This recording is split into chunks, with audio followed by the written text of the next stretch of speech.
now. Online at thezone1059.com and on your radio at ESPN 105.9 The Zone. Well, and just like that,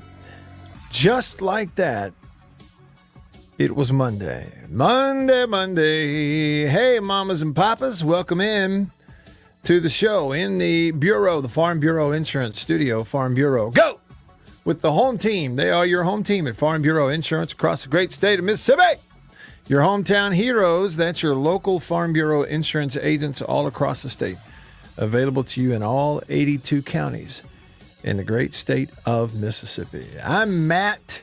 Thank goodness you're here because, we can sort of have a show if I'm here, but really it's one of those situations like if a tree falls in the forest, yet there's nobody around there, does it actually make a sound? If I do a show, but none of y'all are here, does it even make a peep?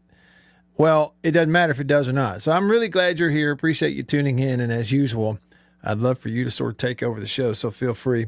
And there's lots of ways for you to be in on the conversation. So you grab a chair, have a seat with us here at the table, and just jump right into the conversation. You can do it on the live stream if you're on YouTube, Facebook, Periscope, however you're watching online. Or text me on the Country Pleasing text line, Country Pleasing Sausage on grocery store shelves throughout the Southeast. It's 885-3776 or 885-ESPN. Call me on the Davini phone, Davini Equipment, Madison Jackson, 995-1059. Hey, everybody. Hope you had a good weekend. Hot in some parts of the state, well, all of it. Wet in others. Yesterday, we got a little respite. Right before a little thunderstorm blew in here to North Mississippi, the wind started blowing. I was like, man, feel that. That feels like fall. And it lasted about 10 minutes, and then the bottom fell out, and it's been humid ever since. Welcome to August in Mississippi. But also in August in Mississippi, it means we have football practice, and we do. And you had scrimmages this past weekend for State and Ole Miss, so we're going to discuss those. Give you some thoughts. Now, I can't give you any firsthand account of the Ole Miss scrimmage, just what is reported and some of the quotes and stuff that came out of there. I didn't see it. I did see the Mississippi State scrimmage, all of it, and happy to discuss it with you. So we'll jump into that next. First and foremost, howdy, Bill. How was your weekend? Hey, it was pretty good. Yeah? A lot of sitting around. Yeah, sitting around. Did you get rained on? Not really, no. Maybe a little sprinkle. Yeah. It's one of those where, like, there was no major front that sort of passed through here. It was just pop-up showers, it seemed like. And it would happen at the end of the day. I'm trying to think. Okay, so did we do 3 hours of this show on Friday, or was it only 2? We did 3. We did 3. Okay, we did 3. What day was it that I was down there? It was one day last week. It might have been Saturday. Shoot, I don't remember. But I had a day where I was leaving Starkville at about 5 o'clock, and it had been bright sunshine and beautiful all day. And when I left there, maybe the biggest summer thunderstorm, hardest rain I've ever tried to drive through, just came in there, wind blowing, rain in there sideways, and it was there for about an hour and then gone, like a flood. I think Oxford got that yesterday afternoon, so that's just kind of where we are.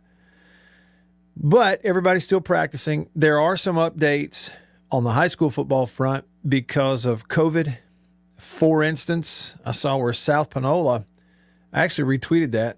I think it was Brandon Shields who actually put this on Twitter, that South Panola had to switch to virtual learning. So their football team is not going to have their Jamboree game against Lafayette this week. They will not play the Week 1 game against Neshoba Central, and they will not play in Week 2 against Oxford. All of those have been canceled for South Panola. Their Jamboree this week, and then Weeks 1 and 2 all canceled because of COVID. They went virtual. So, a lot of practice going on, but frankly, not a complete, and it has nothing to do with weather. It has everything to do with COVID coming through here. But, all right, so on the college front, let's just jump into that right now. You had scrimmages both on Saturday, one in Starkville, one in Oxford. It's my understanding, y'all correct me if I'm wrong, didn't we have this story a while back, that the new practice structure handed down by the NCAA, I guess, prior to the beginning of the summer. Whether anybody agreed on it or not, the new practice structure is that you can only have 2 big full contact scrimmages in the preseason, I think. So that means State and Ole Miss just got one of them, and they will play in 19 and 20 days from today. So only one more coming up after they both scrimmage. Yeah, I'll start with the Ole Miss one just because I don't have as much to go on there, and I'm just looking. Some of y'all may have seen more details about it. I watched a little bit of the press conference from Lane Kiffin, and he mentioned that, the offense looked great and that the defense didn't. Okay. And I've heard coaches before say this, but when it's your own team and you're scrimmaging, it's like, what are you happy with? Okay. So if one side of the ball is really good and makes most of the plays, what does that say about the other side of the ball? Okay. Are they bad? And therefore you don't get a good read on your offense? Or is your offense just that good and your defense is okay? You just made them look bad. Like it's hard to. So you mentioned that, defensively they've got to improve. Apparently they had big plays, fireworks as you would expect in that offense right off the bat. A big throw from Corral to Braylon Sanders, set them up for an early touchdown in there. You had other quarterbacks who got a lot of work. Kincaid Dent, Luke Altmaier, 2 new guys. Well, Altmaier certainly a first-year player for Ole Miss. The quote from Kiffin on that was, on the backup quarterbacks, he said they struggled at times because of what's around them. It's a lot harder to play with the threes. I'm sure the numbers weren't great. Part of it is a product of that. Both guys have done good things. We need them to play really well. So there's your offense. Defensively, we all know that last year they weren't good, and they've got to make major, major strides on defense. Without an influx of new personnel, they've just, what can you do? Line up better, be a little more consistent, tackle a little better, but some of it's going to come down to just speed and strength and size and experience and all that kind of stuff. So we'll see. Now they're going to face Louisville right out of the gate, and again, that's 20 days from today because they start on the 5th. Don't they play on that Sunday? Yeah, the 5th. Yeah, it doesn't have a date. I'm looking at this. So they start the 2021 season in Atlanta. Going to play Louisville in that Chick-fil-A kickoff. I think it's September 5th. I was looking at the press release. It actually missed that. I will tell you, I'm going to come back here later in the show, maybe in hour number 2, and I'll play a little bit of the audio of the press conference after that. I think it was maybe Saturday just after they had the scrimmage stuff earlier that day. Kiffin took some questions from media. I'll let you hear what he said about it. First, a comment on the show. Welcome in. Sven on YouTube first to say what's up. What's up with you, Sven? 6:59 p.m. on a Monday in Berlin, Germany. He said in August. He said, and guess what? We are still national baseball champs. Hello, everybody. Howdy you. Howdy. Mike says hello. Chad said on YouTube that Kiffin didn't share anything that anyone didn't already know. Let's see here. Yeah. Speaking of baseball, this is just a quick side note. I don't know if y'all saw this, but I saw it on Twitter today. It's a guy that a lot of y'all know here in this area, Carlisle Kessler, who was a relief pitcher for Mississippi State, transferred in there. He's originally from Vicksburg, went to Warren Central High School. I think he went to Southeast Louisiana and then transferred to State, was there a couple of years. He was on the team this past year. I don't think he pitched in Omaha. Did he ever throw any innings in Omaha? I don't know, but he helped him get there throughout the year. Anyway, Samford hired him as the director of baseball operations. And then Samford also hired, they've got a new coach at Samford. They also hired Marlon Anderson, a former major leaguer, to be their director of player development there at Samford. I saw that note this morning. So there you go, Sven. You wanted to talk baseball. I gave you a little baseball nugget. Check it out on Twitter, or read about it if you want to. Okay, and then on the Mississippi State scrimmage side of things, curious, if you're a State fan, how do you feel about some of the reports that you're hearing, and do you have any questions? If you do, hit me up and let me know kind of, what you want to know. I'll tell you what I think anyway after watching them scrimmage on Saturday. I will tell you, if you want to spend a little more time than we have here, I got about 10 minutes here before the music starts, and then we'll jump into some other stuff, the NFL preseason stuff from the weekend for Saints fans and others. If you want a little bit longer, more laid-back explanation on some of the state scrimmage stuff, check out the podcast, the Better Than Average podcast. Here's why we call it that. Coach, it's a great day for you, huh? Yeah, I tell you, it's better than average, I'll tell you that. So everywhere you get a podcast, you can go to Apple, go to Spotify, look for Better Than Averages, episode 3, breaking down the scrimmage from Saturday. But just my overall thoughts on that, and y'all can inject or ask or, comment whatever you think. It looked like to me that Will Rogers is in pretty good command of the offense. And, obviously it's dependent upon protection, and their offensive line has got to make some strides as a group in terms of protection. Now, but honestly, like, it wasn't like I watched the scrimmage and it wasn't something that's just glaring, like some glaring issue, like they can't do it. I mean, there are times when they're really good. For the most part, like, I don't know how many plays they ran, but I would imagine that Will Rogers probably had 3 series maybe that he ran, and that might add up to, 25, 30 plays total, something like that. I mean, that's just trying to guess at a ballpark. Well, majority of those came off without a hitch. A little pressure, you got to make some plays. Defensive front's pretty good for state.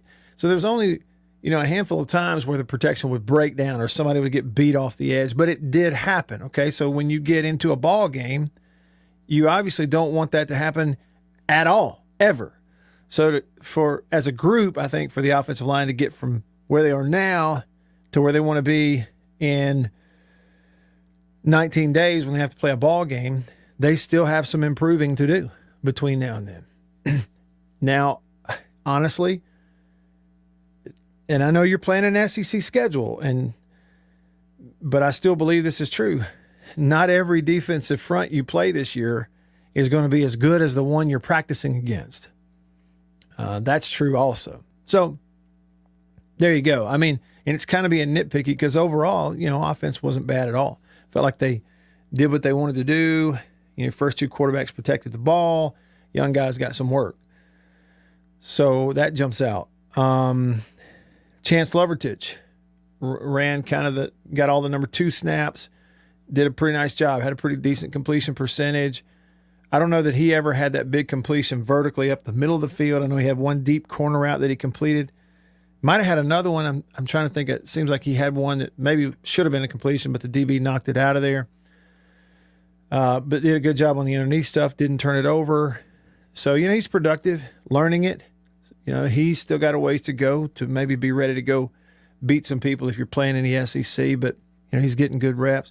Got to watch the young quarterbacks in that scrimmage for state. Daniel Greek was when they put the number 3 offense on the field, Daniel Greek was the first one to go out there with them.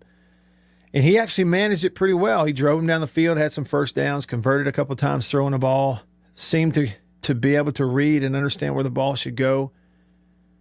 He came away, the stats said he had 2 interceptions. I could only remember one of them, and the one I remembered was J.P. Purvis, a linebacker, it was a great play. He's basically looking down the field to throw the ball down the field, and when he lets it go, he's not looking at the underneath. And Purvis just elevated and went way up and caught the football, took it out of the air, and it was a really nice play. But I thought Greek did okay. Big body guy. He already looks like he kind of has a decent handle for a freshman on how to read stuff and where the ball should go. And it wasn't a lot of holding the ball and running out of there and having to improvise because he couldn't get it out on time. He got it out on time some. Physically, he's got some growing up to do, but all freshmen have that, so he's going to be fine. And then Sawyer Robertson, there's one series for him that stands out to me, and it was the first one he was in there where, I've been watching him at practice when they weren't in the stadium and the scrimmage was in the stadium. And it was almost like maybe the light bulb sort of came on for him a little bit being in the stadium. I don't know what it was about, if it's that he's on the field in a game-like situation or what, but he almost looked as good to me in the scrimmage as he has looked in practice throwing a ball. And no, I haven't seen every one of his snaps, but it was pretty good. He had a really nice 10-yard out that he threw and completed it for a first down. That was a lot of velocity on the ball. Another couple of completions in there. I think the stats said that he went 6 for 8. And the touchdown pass that he threw was a really good read where he, they spread him out and he finally got one-on-one in the middle of the field without safeties sitting in there taking a deep ball away. So he went to the vertical of the slot guy, Teddy Knox, who was past his defender trailing him, and Sawyer Robertson put it up over the head of the defender. It was going to require a great catch from the receiver, and Knox outplayed the DB in the air for the ball. He was able to see it. DB didn't have his head turned. He jumps, elevates, catches it, comes down in the end zone. And it was a strong throw, but really an even better catch. But Robertson, it jumped out to me that, you can just tell, he's just a player. And the ball jumps out of his arm. There's some arm talent there that's, I think, natural for a kid who's just straight out of high school and just got there here this month. There's some people behind the scenes who know what they're talking about who've said some things like, hey, if he had gotten here in the spring, been here all spring, all summer, he'd probably be competing to try to win the starting job this fall. Like, he's talented. But he didn't, okay? So this is like the first month or two here to be on campus, to start lifting weights in a college program. So he's this big 6'4" kid, but he'll look a lot different. He'll carry himself a lot different this time next year. But you could certainly see the talents there for him too. Now, a couple of things here on the live stream. Matt, has there been any news on Jordan Davis's injury? Not that I see, Will, officially. I don't know that you will get anything official on Jordan Davis's injury. For those that don't know, Jordan Davis, big 6'4", 6'5", linebacker / defensive end pass rusher. Last year was his first year in Starkville, and really was going to figure in to get significant playing time and be a big part of the defense this year.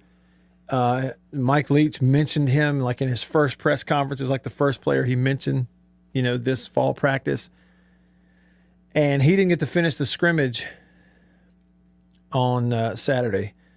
He started out strong and then got hurt. He was down at some point, and then they had to take him off, and you couldn't really tell just glancing at it, how serious. But when a guy has to leave or whatever, then he's hurting pretty good. He didn't come back to the scrimmage.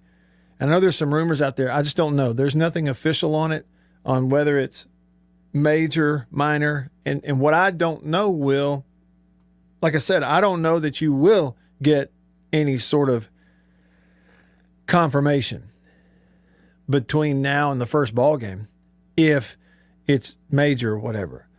So we'll kind of have to see how they may handle that. My guess is the way they've handled injury stuff in the past, they're just not going to come out here and go, oh, so-and-so, had this type of injury and he's out for ever how many weeks. I kind of doubt they're going to do that. So to this point, I don't have any update.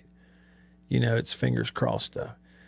Hey, Brad on Facebook said, Hail State from Panama City Beach, watching Tropical Storm Fred come through.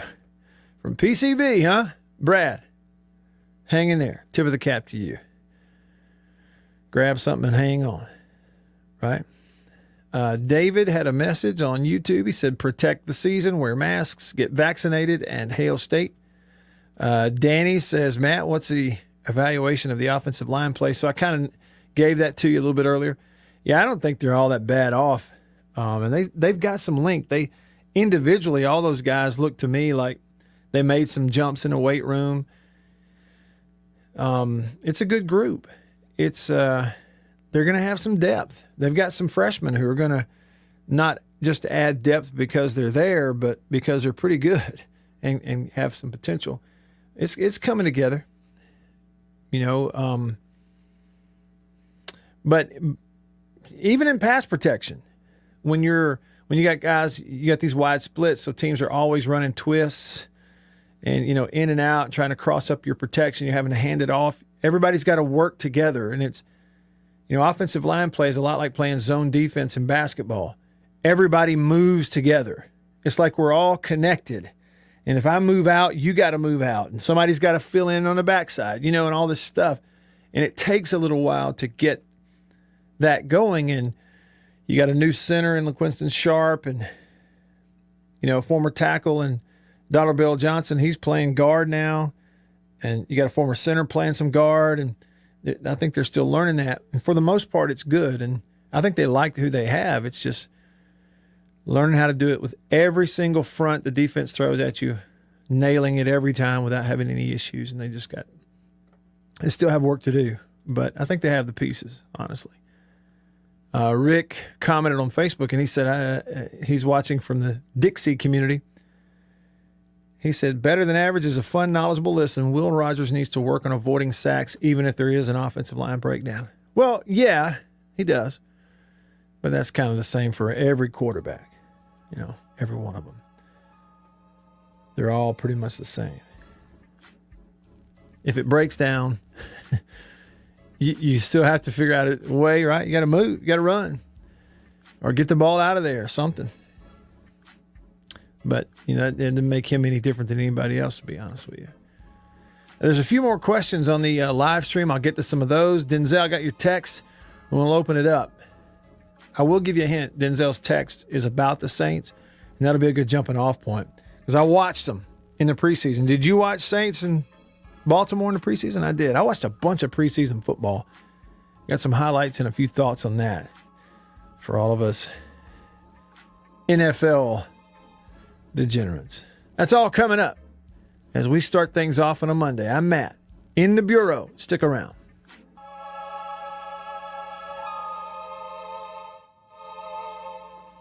Now's the time to get a great deal on Kubota construction equipment, featuring durable Kubota engines, more comfort, more product. After these messages, we'll be right back. For double enjoyment, reach for Beech Nut Peppermint Gum. It sparkles your smile, your breath, your whole sense of enjoyment. Beech Nut Peppermint in the familiar yellow pack. Jeans do come true. Blue Delta Jeans makes the best fitting, most comfortable jeans in the world. Let's dive in and see what we have here. Do what I did. Visit BlueDeltaJeans.com. Find your fit. Just for my listeners, enter discount code Matt Wyatt. Just answer the questions. BlueDeltaJeans.com. Answer the questions. Use this code. Use the code. You're going to get a discount. They are the most comfortable jeans I've ever worn.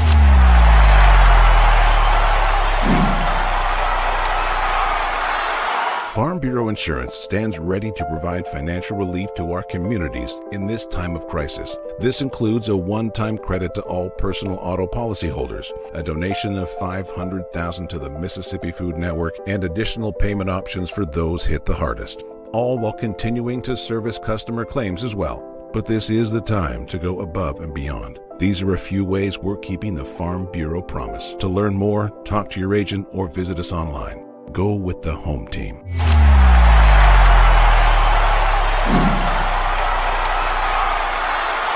Hey, y'all, let me tell you a little bit about C Spire.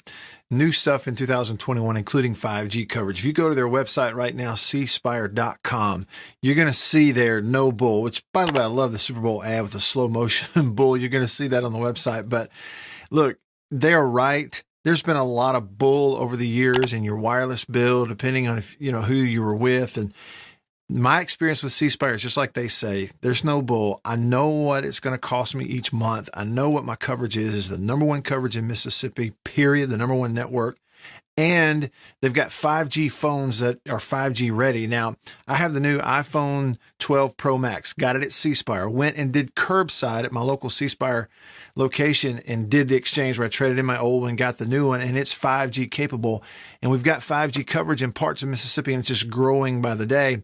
So you really ought to check that out, okay? And in terms of the new phones, you got deals going on those as well. Find those out at cspire.com. C Spire, customer inspired. After these messages, we'll be right back.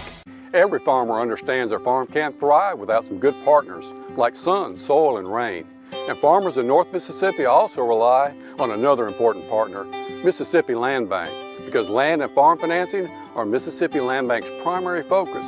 We've grown alongside these farmers' crops for more than 100 years. We understand what a farmer needs, and we know the lay of the land in North Mississippi, and that's where I stand. lot of people in the equipment world, you know, things kind of go in trends, I guess, if you want to say it.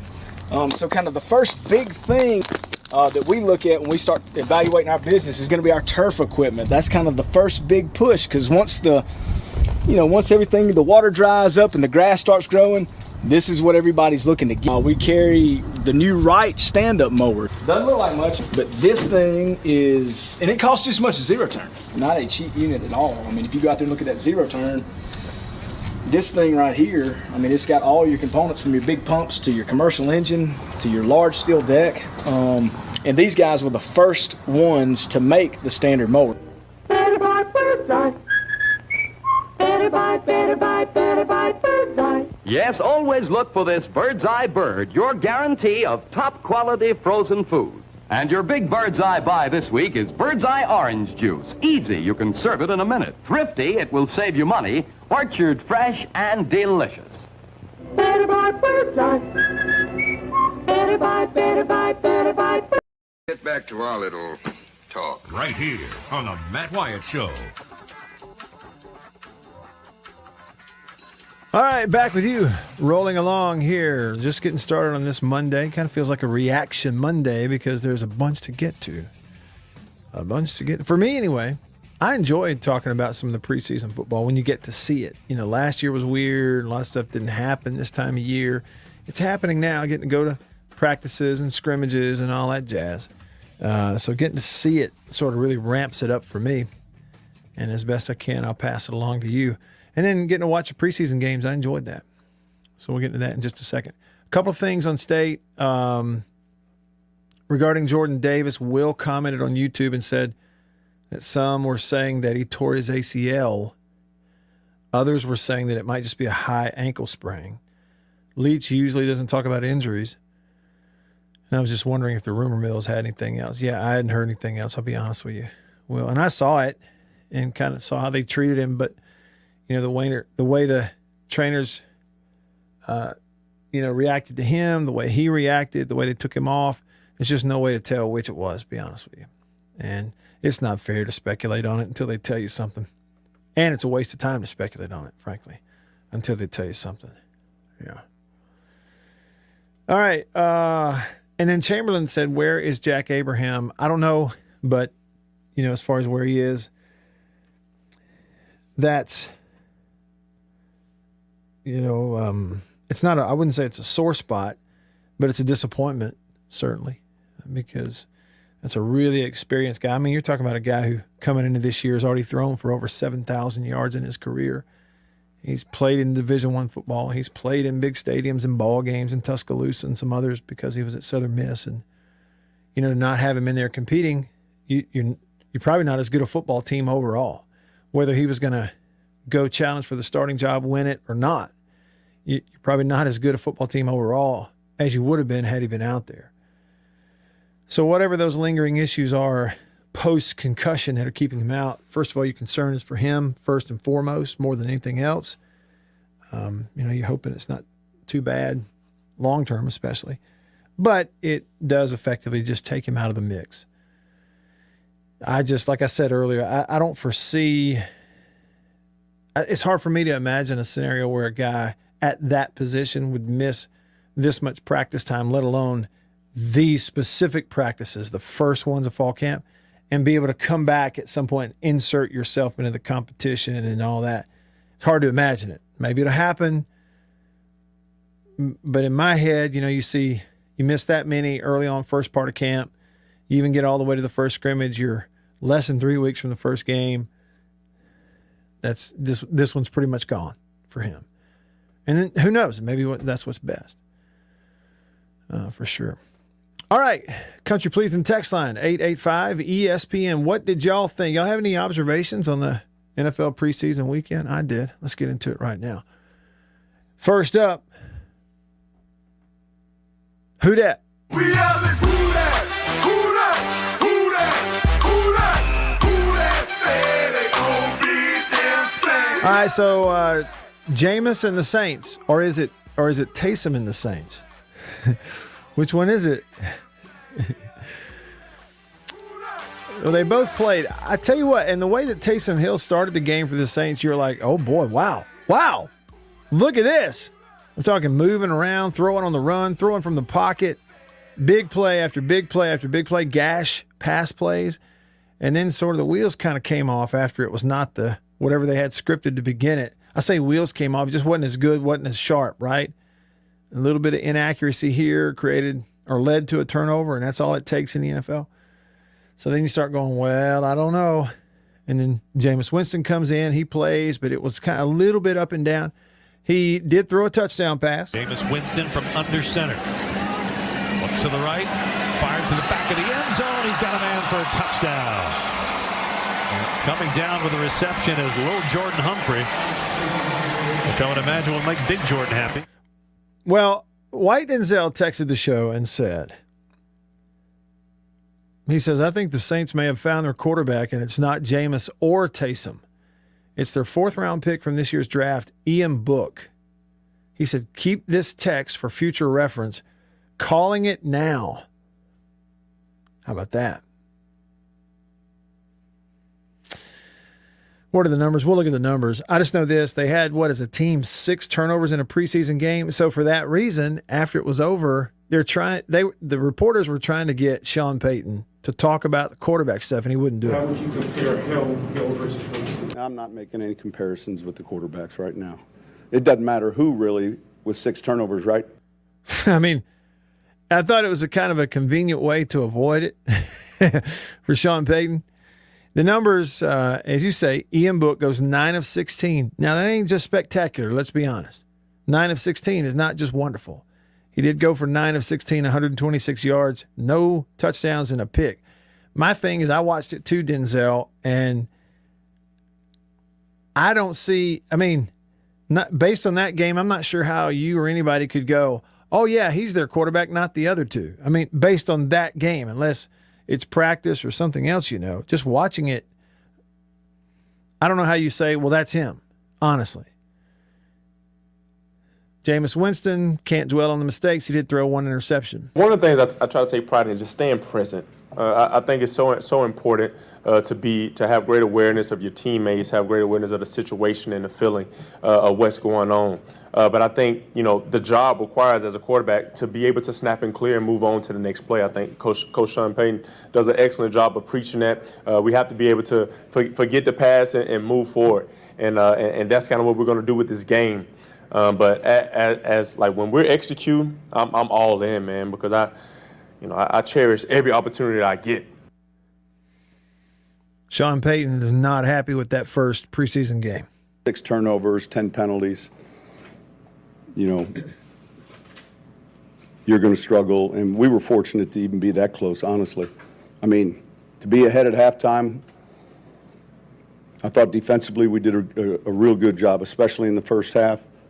But the turnovers, look, bad job by us as coaches, players. It was ugly to watch, and you're going to end up losing games. It's that simple. So 10 penalties the same way. Yeah, they got issues. It's not going to be a fun year, I don't think, in New Orleans. But when I say won't be fun, it will be interesting, however, because it always is. They are entertaining, but I don't know that it's going to necessarily be a fun year for Saints fans. Hey, Kylan Hill, rookie running back out of Mississippi State, had a touchdown in the preseason game on a screen pass. Love, lineman with the good block, screen pass. There's another good block right there, put on by Myers, over the pylon. That is a touchdown! Kylan Hill with a block by a rookie center, and the rookie running back taking it in for 6. So there you go. Elijah Moore, a receiver out of Ole Miss, did not get to play in the Jets preseason game. A little banged up, got a groin issue. I'll tell you this. Zach Wilson, a quarterback out of BYU, shows all the signs, brother. Trust me. I think he's a real deal. I don't care what numbers don't necessarily blow you away. I watched him. Kid's good. Really good. And they are going to be greatly improved because of him. And some other reasons, too. And Elijah Moore is going to, if he gets healthy, gets out there, is really going to benefit because he's on an offense with that quarterback. Trust me, I told you. All right, here we go. Country Pleasing text line at 885-ESPN. Country Pleasing sausage on grocery store shelves throughout the Southeast. Hog Jowl texted me. He said, I'm trying to study other SEC teams' offensive schemes and philosophies just to know more about Arkansas's competition. I've started out with Ole Miss and State. I may be totally off base, but it seems to me, he says, State has a pretty darn simple offense based on a fewer than normal formations with different sets, keying on lots of repetition on routes, while Ole Miss offensive scheme is much more complex. Am I totally off base on my observation? No, I would say not. If you're watching stuff from last year, which you are because you're trying to watch those two teams, you only got 1 year of tape on either coaching staff with that offense. And there are two major differences, okay? One is Kiffin took over an offensive group with more experience on more older players who a bunch of those players have already had to make an offensive adjustment in their career at Ole Miss in terms of one offense to another, one set of terminology to another. You got to learn it quickly. They've already been through that once. And I think it probably helped him and them to get a little farther into the growth of all that stuff in year one, if that makes sense. Plus, the scheme that they're running under Kiffin at Ole Miss is not so much different than just personnel and scheme-wise of stuff they were trying to do before. Yes, quarterback different. Rich Rod ran a little more, but still it was spread, it was shotgun, it was option, it was RPO, some of those things. And so you kind of recruited to what he wanted to do. So more experience, recruited to it better, probably fits the personnel a little better, less of a transition there. And so year one, they moved people around and got one-on-one matchups with a lot of different formations in motion. Sometimes it worked, sometimes it didn't. For State, a little bit farther gap offensive system that wasn't recruited to prior to him getting in there on a short year because of COVID. Younger players didn't have experience at quarterback, at running back, at receiver, all that stuff. So probably couldn't get a little farther into it. So I would say your observation is probably about right, Hog Jowl, but not necessarily based on what the intent is once it gets all done. I think you're basing it on what the only tape you have, which is 1 year, a COVID short year, and one team was able to get a little farther in the install of all of it than the other one. That makes sense? All right, more of your text when we come back. Plus, we'll hit team number 20 on the countdown of 100 teams. Coming up, stick around. There's a lot of noise when it comes to 5G. We're After these messages, we'll be right back. Arrived today. Jeans do come true. Thank you, Blue Delta. Yeah, jeans do come true. That's what the bag says. Blue Delta Jeans makes the best fitting, most comfortable jeans in the world because they are uniquely made for you and only you. Raw denim jeans, custom fit, hand tailored in Tupelo, Mississippi, my hometown. Let's dive in and see what we have here. Do what I did. Visit BlueDeltaJeans.com. Find your fit, design a jean, and before you know it, you'll be addicted. Just for my listeners, enter discount code Matt Wyatt, all lowercase. Again, that's if you listen to me, you can use discount code Matt Wyatt, all lowercase, and at checkout, you're going to get a 10% discount off your order. So I just went online, ordered them, BlueDeltaJeans.com a couple weeks ago. Went in, I didn't go get measured. I just entered, what I knew about myself. I just answered the questions, and here they are at my doorstep a couple weeks later. Nice. Yeah, Blue Delta. Nice. I'm happy. I've known the Blue Delta team for years, and I'm thrilled to have these guys on as a sponsor of this show. Blue Delta's virtual tailor is a fun and easy way to get yourself into the best fitting pair of jeans you're ever going to own. Bet you never thought you'd get a butt shot out of me, huh? How about that? Just answer the questions and they fit absolutely perfectly. They couldn't fit better. So just go online, BlueDeltaJeans.com, answer the questions. It's amazing how they do it. They will fit perfectly. You're not going to find better material and better feeling pants, period, anywhere. BlueDeltaJeans.com. Use this code use the code. You're going to get a discount. They are the most comfortable jeans I've ever worn. I promise you that, and I know that you are going to love them too. Make sure you use the code. And remember, jeans do come true. After these messages, we'll be right back. Let me tell you about an ice cream can't be beat. The very best tasting you can eat. It's Meadow, Meadow, Meadow, Meadow Smooth Freeze Meadow Gold. Go to your ice cream man today, and here's the word that you should say. Oh, give me Meadow, Meadow, Meadow Smooth Freeze Meadow Gold. And remember, folks, Meadow Gold Is mighty good. For double enjoyment, reach for Beech Nut Peppermint Gum. It sparkles your smile, your breath, your whole sense of enjoyment. Beech Nut Peppermint in the familiar yellow pack. 6 o'clock, dinner time. Thank goodness for Jell-O instant pudding. Yes, thank goodness for Jell-O Instant Pudding. The terrific busy day dessert you can make at the very last minute. See how quick and easy. Just add it to cold milk and beat it up. That's all. By the time you're ready to eat it, it's all ready for you. Jell-O Instant Pudding, made by the famous Jell-O folks. So creamy, so nourishing, so delicious. No other instant pudding is quite the same. Stock your shelves with all 7 flavors. The good, good busy day dessert. Jell-O Instant Pudding.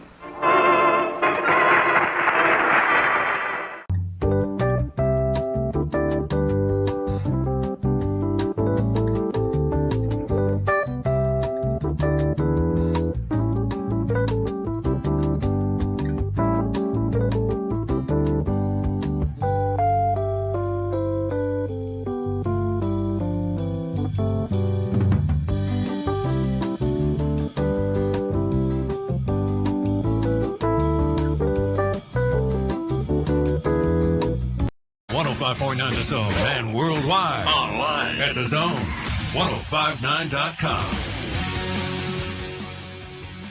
Okie doke. So we're in a few minutes, just a few minutes. Stand by. Hold on a minute. In just a few minutes, we're going to have team number 20 on the countdown of 100 teams in 100 days. So 20 means we're what? Yesterday would have been 20 days until September the 4th. Today is actually 19, so we're going to have team 20 and 19 on today's countdown. Yeah, buddy.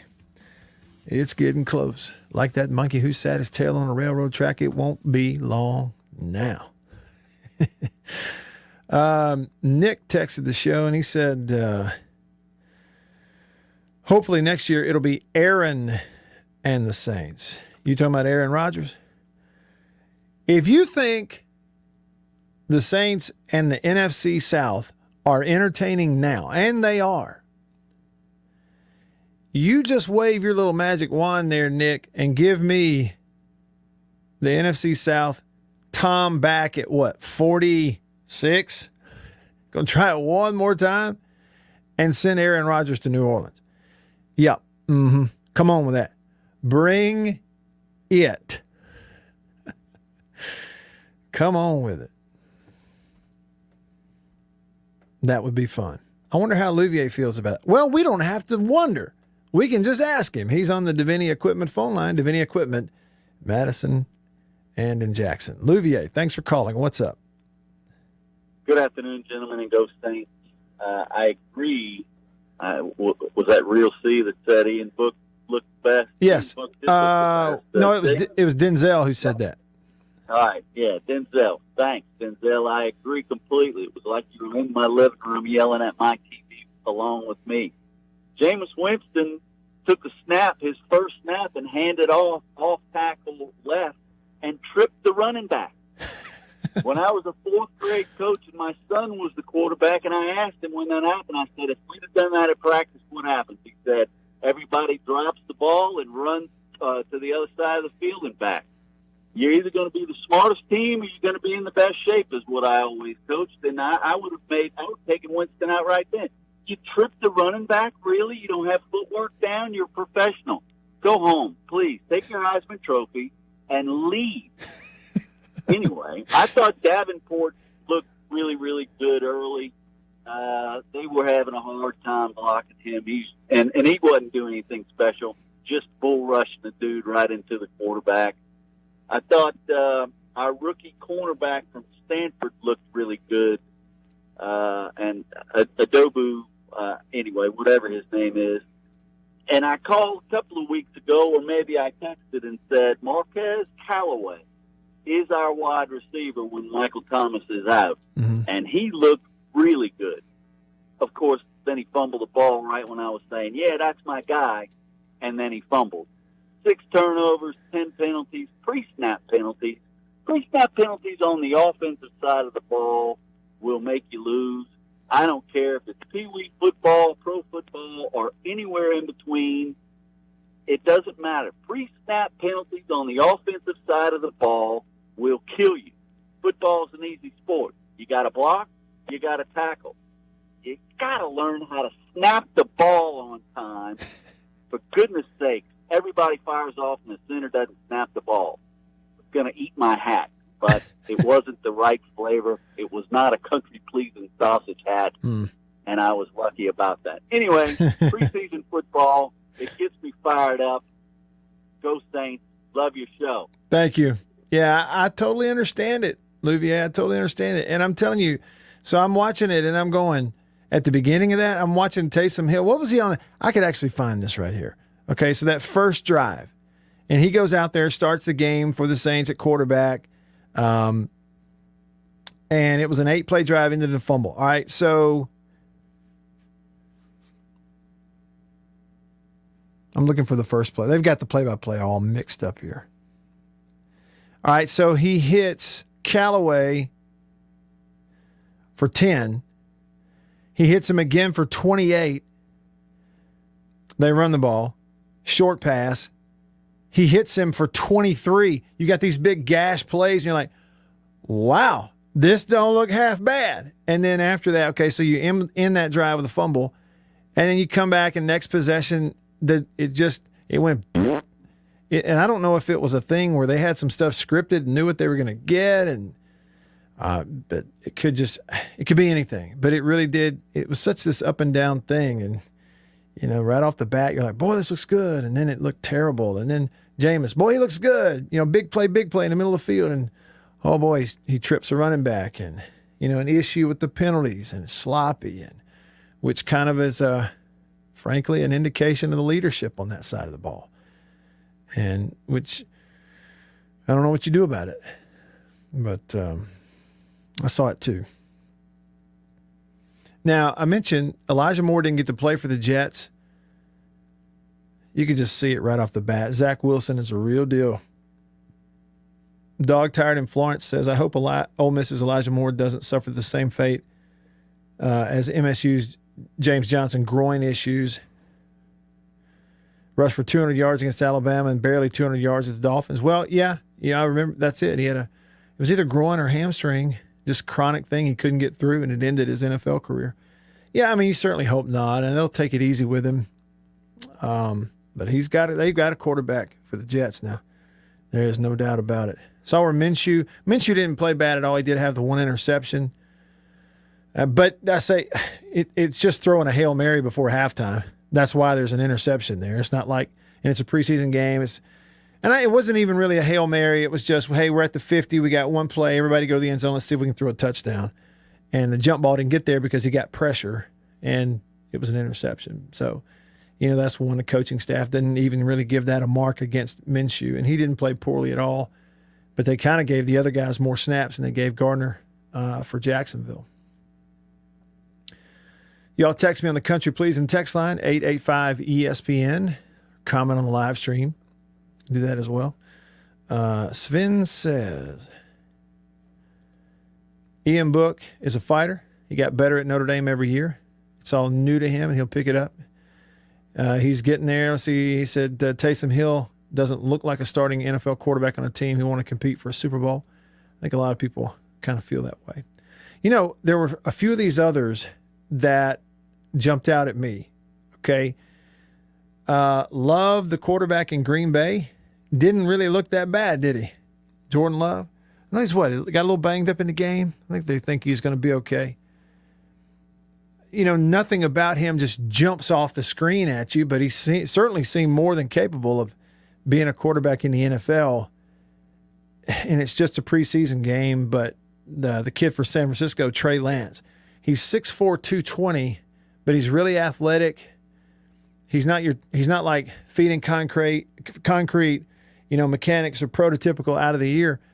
He's very athletic. He reminds me of Russell Wilson in his mechanics.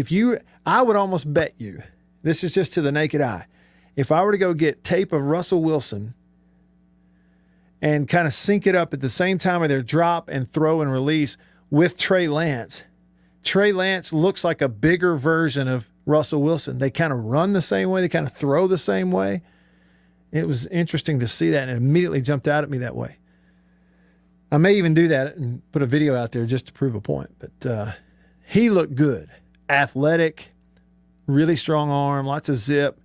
And when you can move around faster than the other guys on the field, it kind of makes it easy to escape and make up for mistakes or if you have to hold the ball. And kind of the same true for Justin Fields in Chicago. That first run for Justin Fields, I can't remember if it was a scramble or it was, where he escapes a pocket, goes out to the left and ran for a first down. And when you see 4.4 speed from that size player actually take off and run a 4.4 in an NFL game, it does jump off the screen at you. And so Justin Fields kind of jumped off. You're like, wow, he's a next level type of athlete. And there weren't any of those in that ball game except him. And there's another first rounder in that ball game, Tua on the other side, who he's okay. But the farther it goes, the more it looks like he may not be the answer. I say be the answer, like get him to a Super Bowl type of level. I don't know about that. We'll see.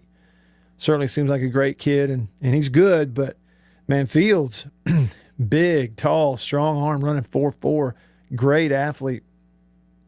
He was, I was impressed with him. Again, first preseason game, they'll see all kinds of stuff that's going to be way more difficult, all of them, than anything they saw this past week. I mean, it's like on Kylan Hill's screen pass for a touchdown. They ran the screen to him, very obviously a screen call. Offensive line lets him go, gets out in front. And the Texans defense, it was like they looked like they had not practiced against a screen pass the whole time in fall camp. That's kind of what it looked like. So I'm not saying that's the reason Kylan scored. I'm saying it's a big part of it. Okay. So we got to keep in mind it is preseason. So whether it's Ian Book with New Orleans or Trey Lance in San Francisco or Justin Fields in Chicago, any of them, you have to remember, okay, it's one preseason game. Let's let this thing grow a little bit. And I would say that to you, Denzel, and to you, Louvier, too. I mean, y'all may follow him closer than I do, but just remember it's one preseason game. And I honestly, again, I saw it too, and I'm not sure how you look at that and just immediately go, well, Book's your quarterback. I would definitely want to see a whole lot more before I felt that strongly about it. That's just me. All right, that's hour one. Hour two coming up, and we will start hour two with a look at team number 20 on the countdown of 100 teams in 100 days. Stick around for that. There's a lot. Farm Bureau Insurance stands ready to provide financial relief to our communities in this time of crisis. This includes a one-time credit to all personal auto policyholders, a donation of $500,000 to the Mississippi Food Network, and additional payment options for those hit the hardest, all while continuing to service customer claims as well. But this is the time to go above and beyond. These are a few ways we're keeping the Farm Bureau promise. To learn more, talk to your agent or visit us online. Go with the home team. After these messages, we'll be right back.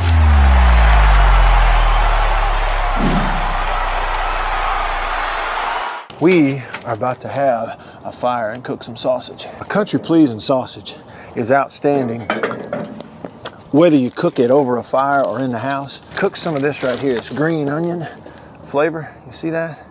But this right here is my favorite, the maple flavor. And this is great for breakfast. It's awesome cooking it in the house because it makes the whole house smell good. Oh yeah. Let's eat country pleasing sausage, the best, hands down. If you go to countrypleasing.com, you can actually order this and deliver it to your house. Country pleasing sausage, hands down, the best. Trust me. Davini Equipment, Spring Ridge Road in Jackson, Highway 51 in Madison. Hey y'all, let me tell you a little bit about C Spire.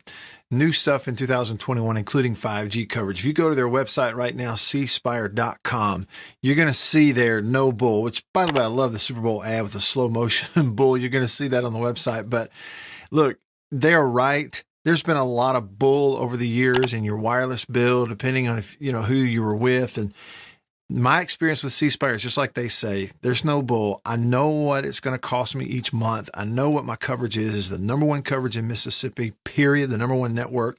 And they've got 5G phones that are 5G ready. Now, I have the new iPhone 12 Pro Max, got it at C Spire, went and did curbside at my local C Spire location and did the exchange where I traded in my old one, got the new one, and it's 5G capable.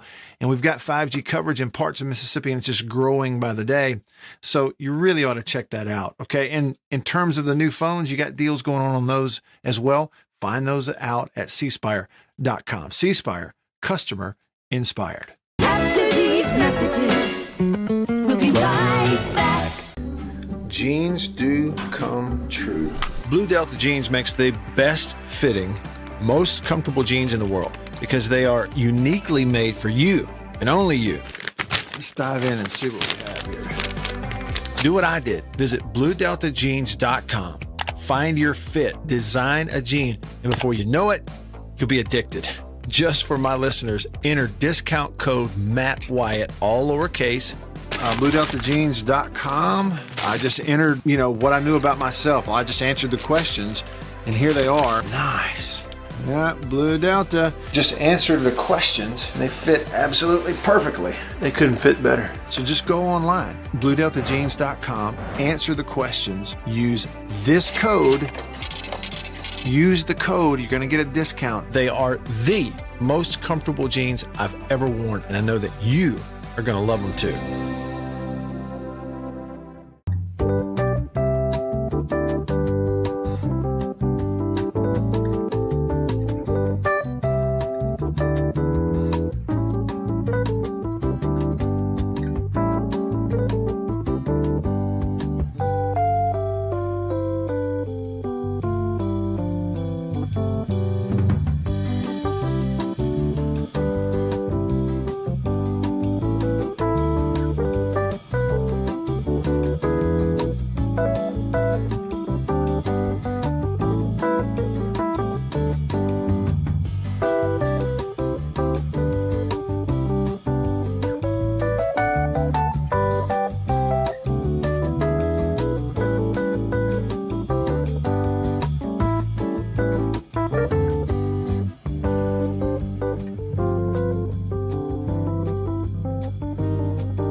That's right. Unlike other detergents, Cascade Platinum has 50% more cleaning power with enzymes that break down food particles. It even works in your dishwasher's quick wash cycle.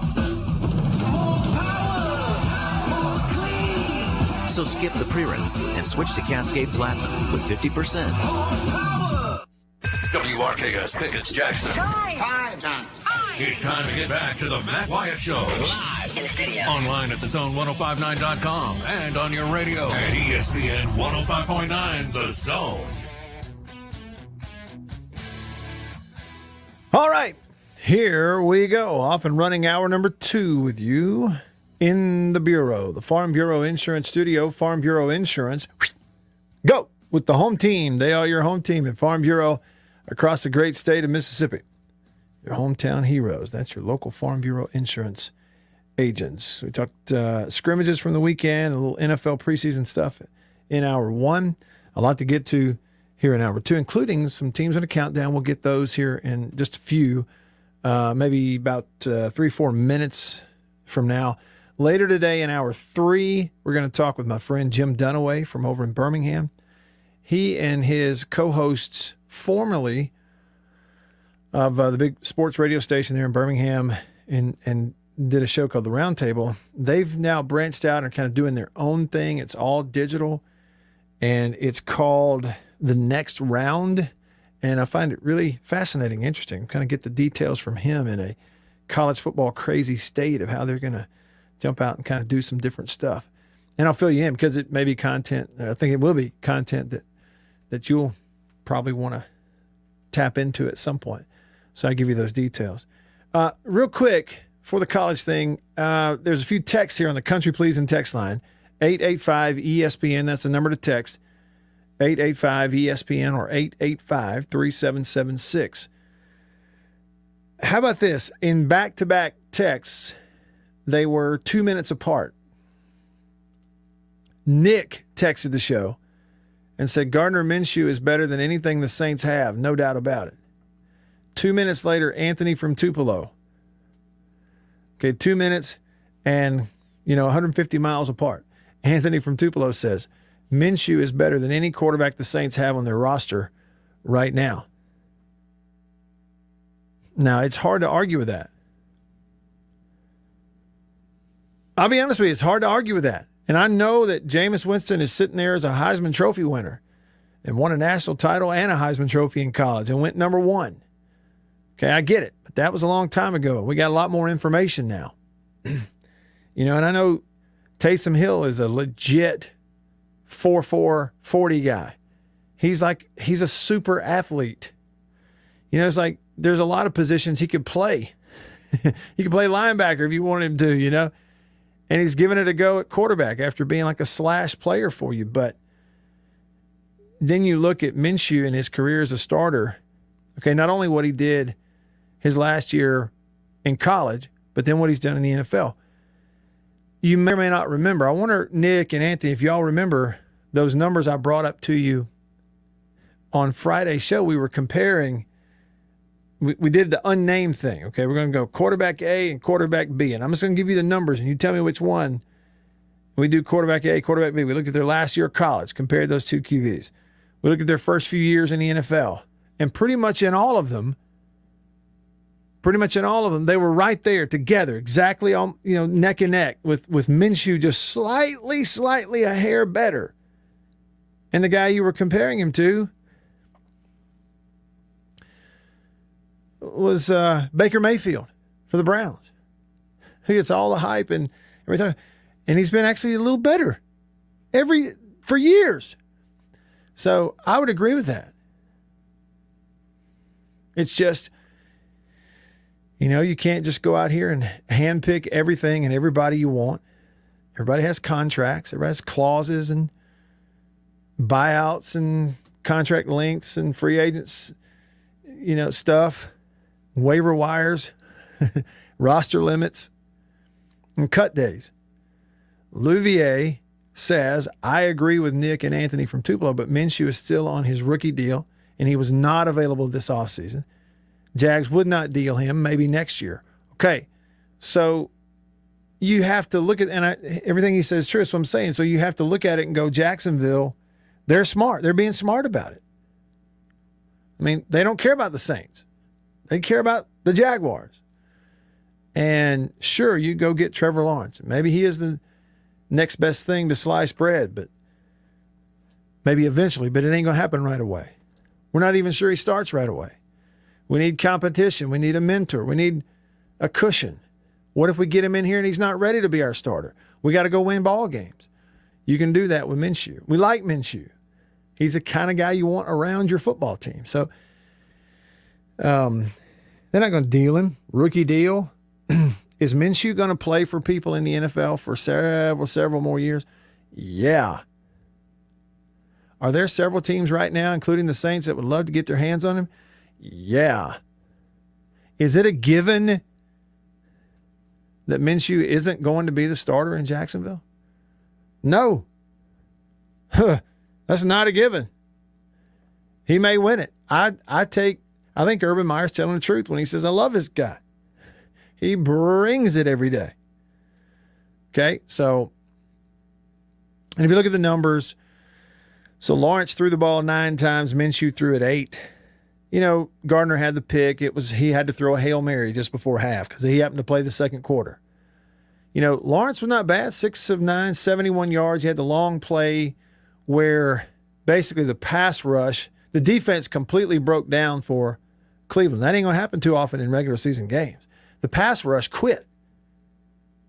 Of all the passes that were thrown by NFL quarterbacks this past weekend, I don't think any of them had as long to stand back there and hold the ball as Trevor Lawrence did on that one big pass play he got.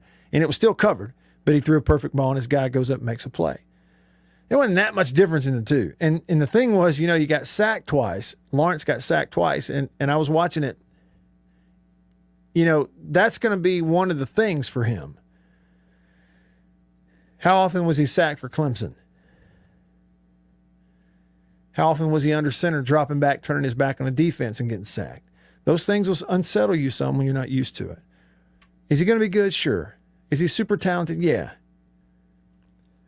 But there's a whole lot less given on these guys than sometimes we want to, you know, talk about. Okay, and then quickly, 2 more texts here. Pookie said, commentators for the Jacksonville and Browns game sounded like giddy schoolgirls talking about Trevor Lawrence. I'm sure they did, Pookie. Welcome to Media 2021. QB1 finally texted the show, 885 ESPN.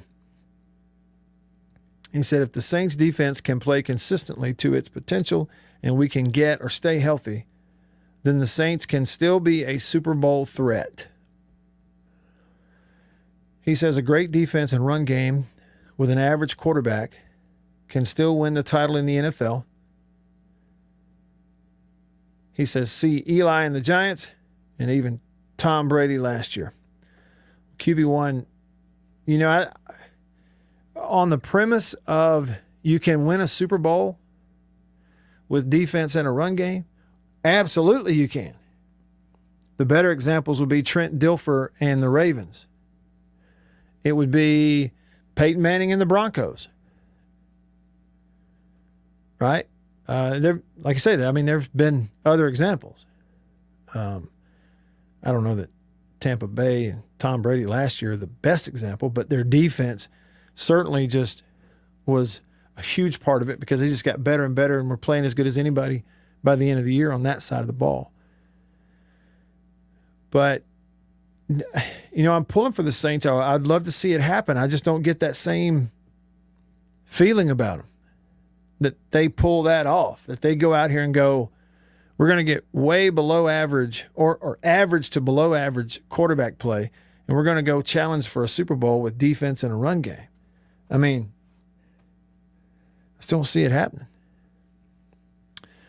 Well, let's flip the page now. This would be a good time to do it. Turn the page back over to college football. We have a little something we call the countdown. 100 teams, 100 days. The countdown of 100 teams in 100 days. 100 college football teams in the 100 days leading up to this year. We're counting it down to September the 4th. Today we're at 19 days until the 4th. We're going to do 20 and 19. Team number 20 on the countdown from the SEC is...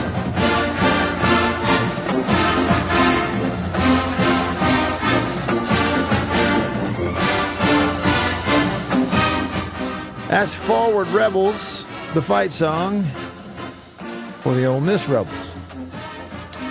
So let's take just a little bit of a look at them, huh?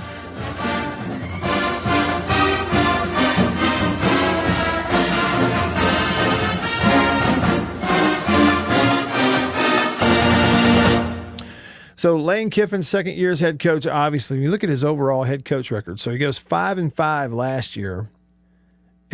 But overall, he's 66-39 as a head coach. Not bad, huh? Not bad at all. So go even 500 your first year. He probably goes above 500 your second year. He should anyway, notwithstanding some injuries or something like that. In terms of starters, 8 back on offense, 9 back on defense. 64 players on this year's team have lettered in college football, have played football, have not just been on teams, but have played. And that's a big deal. 30 on offense, 33 on defense. And it's sort of a carryover of what they had last year. We pointed that out last year. He took over a team that they hadn't been great. It wasn't like a loaded roster, but it was a very experienced roster in terms of guys who played in ball games. Even last year, coming into the year compared to other SEC teams, they had a lot more lettermen coming back, so they'd played a lot of people. Last year, throughout the year, it started off not great. Now, they were putting up big numbers, but the record was sort of, and they got on a little win streak there at the end, and including the bowl game, finished by winning 4 of their last 5 ball games. So last year, they lost to Florida right out of the chute, gave up 51, went to Kentucky and won in double overtime. Remember that? It was a heck of a ball game, back and forth. And Kentucky fought them and everything. Kentucky scored 41 points in that ball game and lose at 42-41 in OT. And wasn't it an extra point or something like that that made it 42-41? Then, of course, gave up 63 to Alabama in a loss. Turned it over 6 times against Arkansas in a loss, gave up 33. Gave up 35 to Auburn in a loss. There was a bad call there that really helped Auburn, no doubt about it. But that was their start. They started the season 1-4 and, couldn't play defense. But Vanderbilt kind of got them going. They beat them 54-21, beat South Carolina 59-42, beat State by a touchdown 31-24, and then went to LSU in the final game of the regular season and lost. Kind of bad conditions, turned it over some. Matt Corral didn't have his best game. Max Johnson played for LSU and really played well. And then the bowl game. They caught a little bit of a break with Indiana's quarterback being hurt. Hit some big plays and beat Indiana 26-20 in the bowl game. And so that was, they win 4 out of their last 5, get to 5-5 even. And then when you look at what's back, a whole bunch is back. Anybody that played quarterback for them last year is back. To beat Corral, obviously. And Plumlee Corral in those 10 games, 71%, 3,300 yards, 29 touchdowns, and 14 picks. How about that? Plumlee threw it 7 times and 1 touchdown. All of their leading rushers are back. Ely, Corral, Connor, Parrish. Leading receivers are gone. Moore and Yeboah, they're both on to the NFL, giving that a shot. And so others will have to step up and, they'll have some opportunities. And then they get 8 of the top 10 tacklers back. They do lose a top tackler, Jaquez Jones, and Anderson has moved on, but everybody else back for them on defense as well. And, of course, for Ole Miss, they're not starting the season on September the 4th. They're actually starting it on Monday, September the 6th, in that kickoff game against Louisville over in Atlanta. So in terms of the countdown, we're 19 days to September the 4th. We're actually 21 days to Ole Miss Louisville on that Monday night. After Louisville, week 2, they host Austin Peay. Week 3, they host Tulane. They get an open date the last week of September before traveling to Tuscaloosa to start the month of October. And once they have that open date, the 4th week of the season, look, it is at Alabama, host Arkansas, at Tennessee, host LSU, at Auburn, and then the month of November, 3 home games and a road game. In November, they host Liberty, host A&M, host Vandy, and then go to Mississippi State for a Thursday night Egg Bowl the week of Thanksgiving. So that's a little bit of a look at the Ole Miss football team. Famous alumni from the University of Mississippi. Bill, what do you find? Well, we probably should start out with the Manning family, right? Yeah, why don't you start there? Archie Manning, Eli Manning, and Cooper Manning all went to school there. And we have Michael Orr. You remember him from the movie. Right. Lots of politicians, lawyers, that kind of thing went there. Trent Lott, Mm-hmm. John Grisham, Thad Cochran, governors Haley Barbour, Ronnie Musgrove, William Winter, Ray Mabus, Ross Barnett went to school there. And then we had, of course, Thad Cochran, who was a senator. William Faulkner, the writer, went to school there. Yeah. Mary Ann Mobley. Okay. Glenn Ballard. You might not know who that is. He's a songwriter, producer. He produced and helped co-write some of Alanis Morissette's Jagged Little Pill album. Oh, okay. Yeah. All right. Kate Jackson, one of the Angels, went to school there. Oh, Charlie's Angels. Yeah. Really? Yeah. Kate Man, Jackson. I didn't know that. Yeah. Gerald McRaney, Roger Wicker, Shepard Smith. Yeah, old Shep. Yep. Jake Gibbs of the Yankees. James Barksdale, he's the guy who was the CEO of Netscape for a while. You remember Netscape? I do, yeah. Mm-hmm. Barely. Of course, Deuce McAllister. Yes, Deuce. Trace Connerly, he's played with the Giants in the NFL. Patrick Willis. Yeah. Tate Taylor. Now, Tate Taylor, you know who that is? I don't know who that is. He's a director. He directed The Help. Oh, okay. That was filmed here in Jackson. Well, it's filmed in Jackson, right. Yep. Of course, Jim Hood was our attorney general for a long time. Wesley Walls. Uh-huh. DK Metcalf. Right. Chad Kelly. Aaron Napier and Ben Napier. You might know them if you watch HGTV. Oh, yeah. From Hometown. Hometown for the guys from Laurel. Yeah, they film it down in Laurel. That's pretty cool. Matt Luke and Terrence Metcalf. Okay. DK's dad. See, Terrence used to be famous, and now he's just DK's dad. DK's dad. That's the way that works. I'm sure he's okay with it. And you'll be known someday as Mary Liddy's dad. That's right. She's famous. And be totally fine with it, if it works out that way. I was looking at this. Try this on.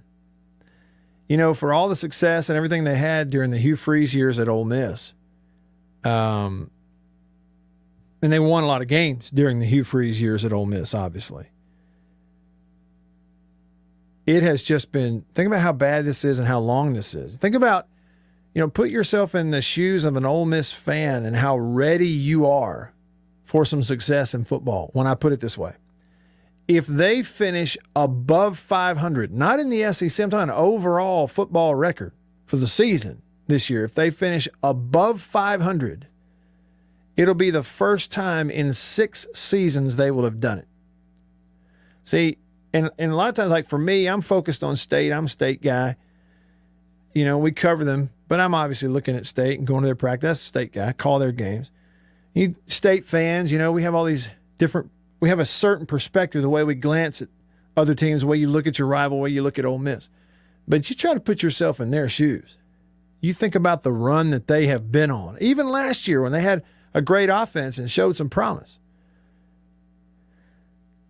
These are the records for the last 5 seasons going back, starting with last year. 5-5, 4-8, 5-7, 6-6, 5-7. See, the 2015 season was a Sugar Bowl deal. Remember that? When Laramie Tunsil caught a touchdown in the Sugar Bowl, they beat Oklahoma State. That was their 10th win of the year during the 2015 season. 2015, they won 10 games. And ever since then, they went below 500 3 times and dead even 500 twice. 5-7, 6-6, 5-7, 4-8, 5-5. If you don't think Ole Miss fans are ready for some success in football and to have a chance to feel like you're playing for something, I don't think the rest of us quite realize it. And some Ole Miss fans might tell others they're spoiled. Okay?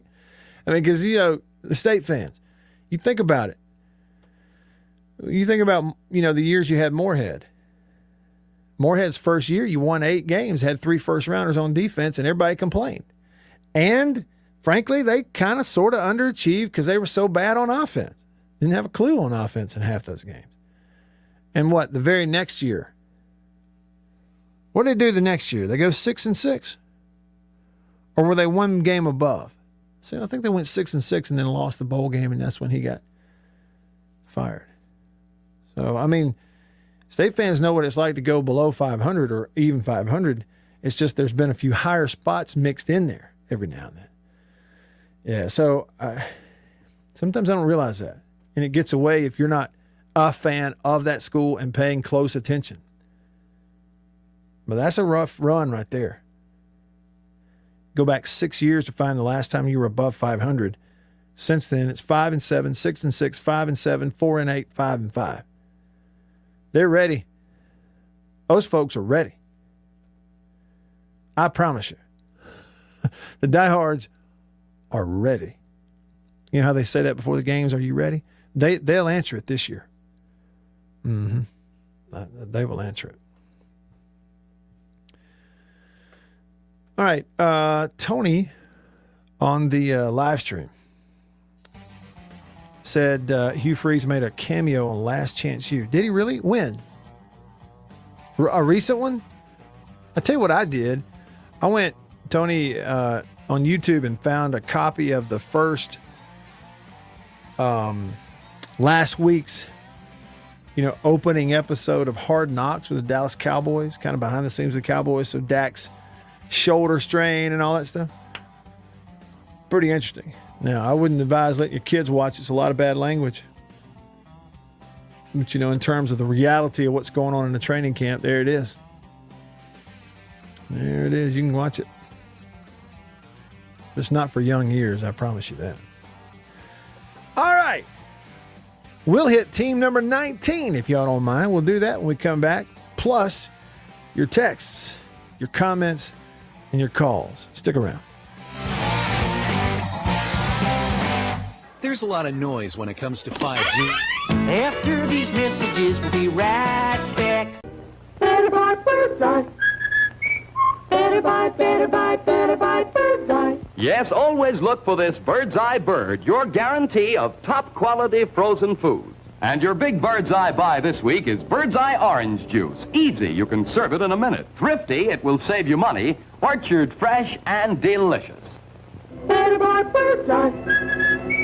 Better buy Birdseye. Now, if you know your oats and want to feel your oats and taste how good an oat cereal can be, well, you'll go for Cheerios. Great way to start the day with really great eating. That's Cheerios, one of the few foods made from oats. The tasty cereal grain everyone should have at breakfast.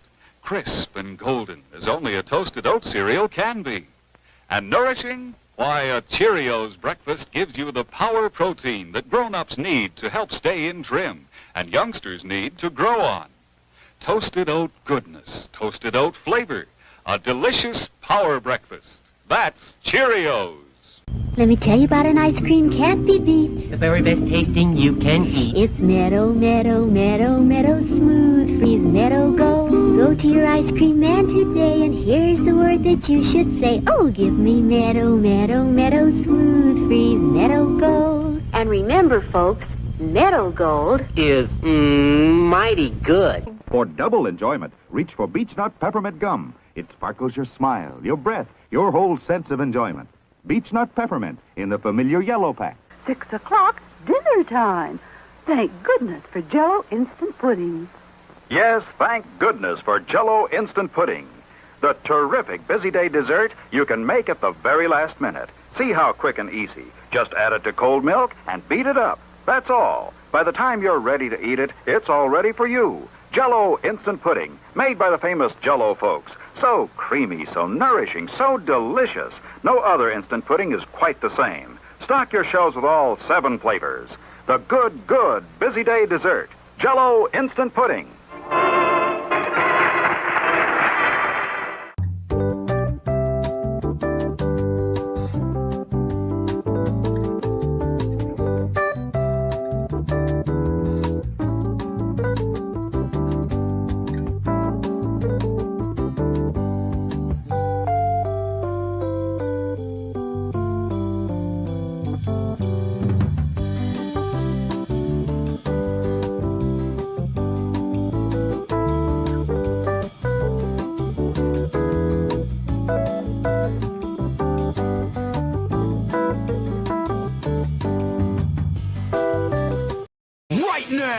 You got the Matt Wyatt Show on 105.9 The Zone and online at thezone1059.com.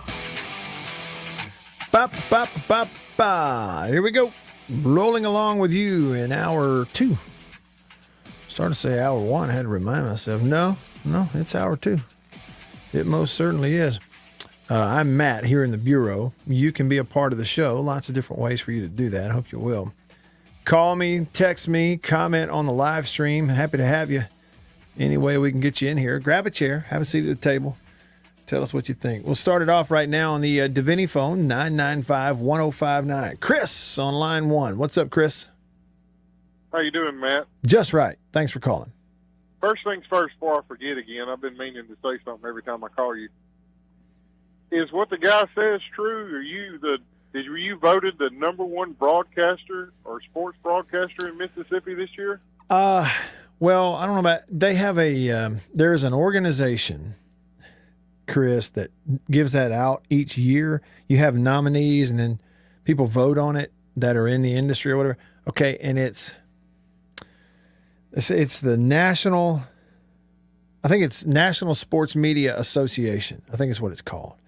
And they do a broadcaster or a sports broadcaster of the year each year in Mississippi. Like, for instance, last year it was Bart Gregory.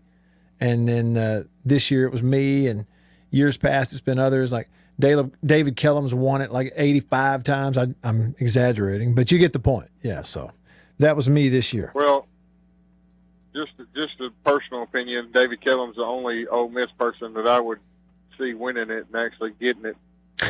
And deserving it. But anyway, great guy too. So the thing is I want to know. The first thing I want to say is boy, the Cowboys, if they don't get Dak back, man. Hey, Chris, we're looking at another nightmare. I didn't even talk about it earlier, and I wonder if you felt the same. I watched their game against Arizona, and for about the first 2 to 3 series, it was almost hard to watch. They were that terrible on offense. Well, it's been hard to watch all last year. I mean, goodness gracious, without Dak, they are just awful. Well, and see, I can't how are you supposed to feel as a Cowboys fan about the possibility of him coming back and you making a run when that one guy, Dak, isn't in there? They looked like they hadn't, that first series or two, they looked like they hadn't even practiced. I don't understand. I mean, they talk about what C.D. Lamb's been doing in practice, but it seems like the guys are just scared to throw it to him while he's out there. It's just like, what are you doing?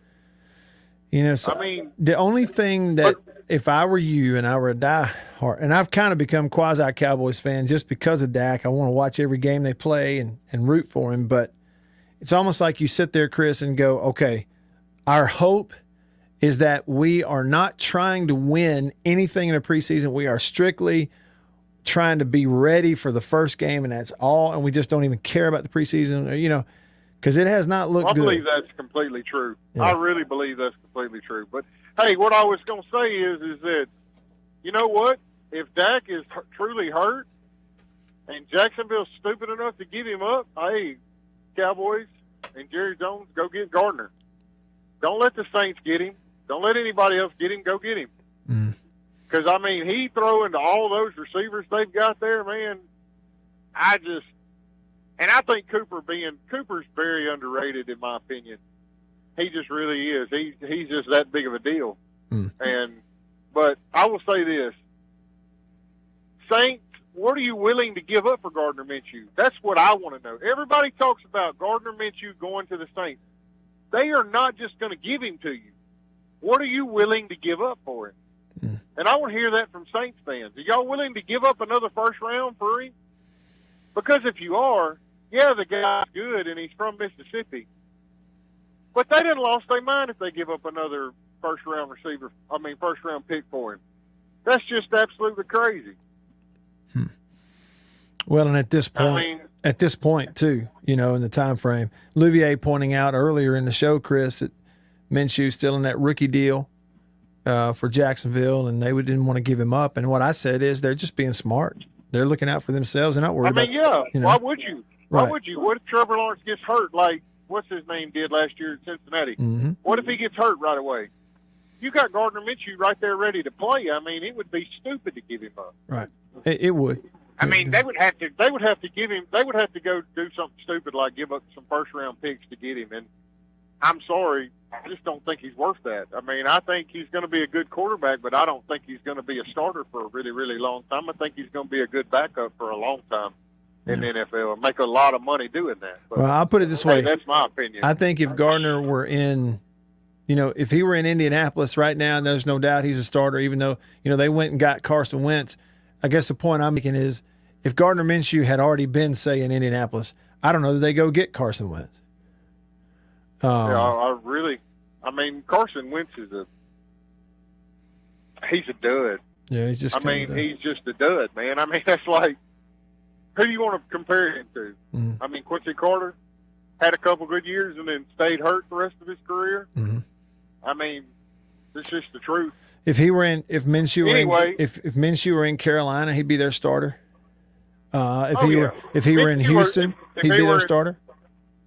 Hey Matt, how about this? If he was in the Patriot system, wouldn't he be the starter there? Yes. Because I'm sorry, Cam Newton's good, but he's not that good. Yeah, I think Cam's. He just takes care of the ball. He's a gamer. Mm-hmm. And I mean, I think that's the same thing that Will Rogers is going to be this year. Yeah, he threw a lot of picks last year, but guess what? From all I've heard, from everybody, from you and everybody else, he's taking care of the ball. And I mean, he actually didn't throw a ton of picks last year. Not to be a freshman. Right. He didn't have a rash of turnovers or anything like that. I thought, given that he was a freshman, he did a really nice job being productive and not turning over. In fact, that run there at the end of the year, I think for him was something like, I'm trying to think how many, it was either like the last 5 games or whatever. When he went 8 or 9 touchdowns and 1 pick in the home stretch. So once he got settled in, he was good. Okay, so I mean, I may be crossing the line here that most state fans don't want to hear, but you know what? What reminded me of last year, and he done such a good job. You know who he reminded me of, and this will be the last thing I say, and I'll get off here. Okay. He reminded me of Dak. Am I wrong? I mean, he just took care of the ball. He did his job, and he did what he had to do. Am I wrong on that? Well, it depends on kind of like what the framework is. If we're talking about being productive without giving it to the other team, yeah. Dak was always that way in his career. Even when he started getting some starts as a sophomore when he wasn't the full-time starter, yeah, he was always that way. And you're right, Rodgers, he was the same way last year. He pretty much took care of it. In terms of the kind of athlete and the kind of player they were at that age, they're very, very different. But I get what you're saying. Chris, I appreciate you. Thanks for the call. Louvier texted the show, Country Please and text line. He says, Cowboys can't pay for anyone. He said, excellent question. Cowboys can't pay for anyone at quarterback after the Dak deal. Saints are interested in Minshew after this season. I mean, I think that's true. I mean, that's part of the thing with Dak and the Cowboys is, they are not in the quarterback market for a while, one way or the other. Just part of it. It's kind of like when the Saints realized what they had with Drew Brees. He was the man, and they weren't going to be in the quarterback market for a while, and they didn't have to be. So he lives up to that contract, no doubt. Fletcher texted the show, and he says, getting closer to the season, Matt, how about a little Sonic Boom? Dadgummit, I should have previewed it. I'll give you some in a little bit. There you go, Bill.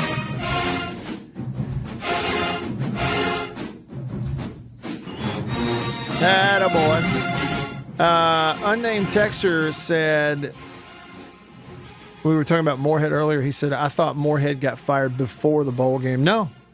I don't know who told you that, but that was, if someone told you that, they were not being truthful.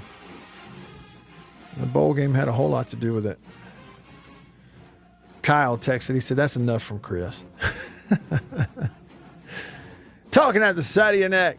Enjoy a little Sonic Boom.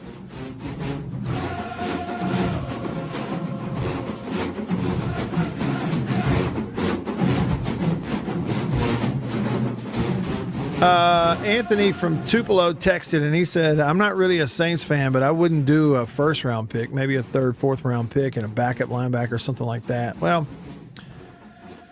yeah, and, the necessity on that stuff, if everything in regards to who is the Saints' next quarterback is all about next year, there's so many things we don't know about next year, right?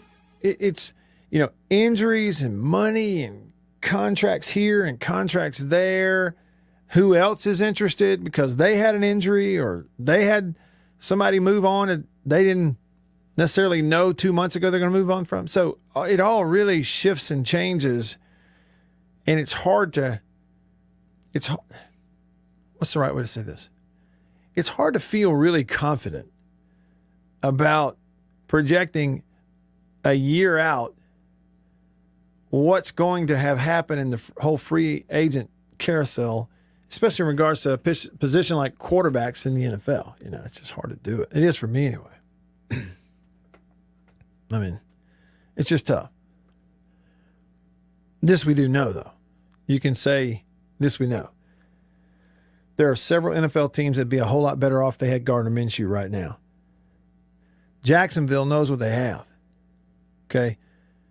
They went and got the first-round pick Trevor Lawrence because they could. And if you can, you do. That was a smart thing to do. Rookie contract deal going on with Gardner Minshew right now. He's there.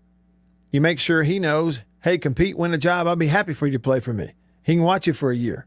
We'll figure this whole thing out down the road. You win it. And that's smart on their part. So nobody really, argues with that.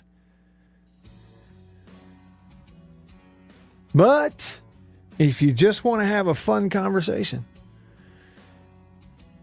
Olivier and some others, just close your eyes and picture old Gardner Minshew running around that black and gold uniform with Sean Payton as his coach. You think Sean Payton would like to have a guy who will pull that trigger and not turn it over much? Ooh, no question. Maybe it works out. Maybe it does. And some of us will be all in then for sure, around here anyway. All right. Teased it earlier. We'll have team number 19 coming up. It's 19 days until September the 4th. Do you realize that? 19 days. Team 19 coming up. Stick around. All right, Matthew, I got to go. Beaver's next.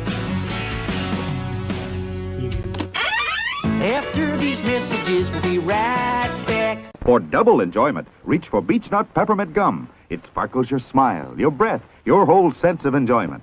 Beech Nut Peppermint in the familiar yellow pack. Jeans do come true. Blue Delta Jeans makes the best fitting, most comfortable jeans in the world. Let's dive in and see what we have here. Do what I did. Visit BlueDeltaJeans.com. Find your fit. Just for my listeners, enter discount code Matt Wyatt. Just answer the questions. BlueDeltaJeans.com. Answer the questions. Use this code. Use the code. You're going to get a discount. They are the most comfortable jeans I've ever worn.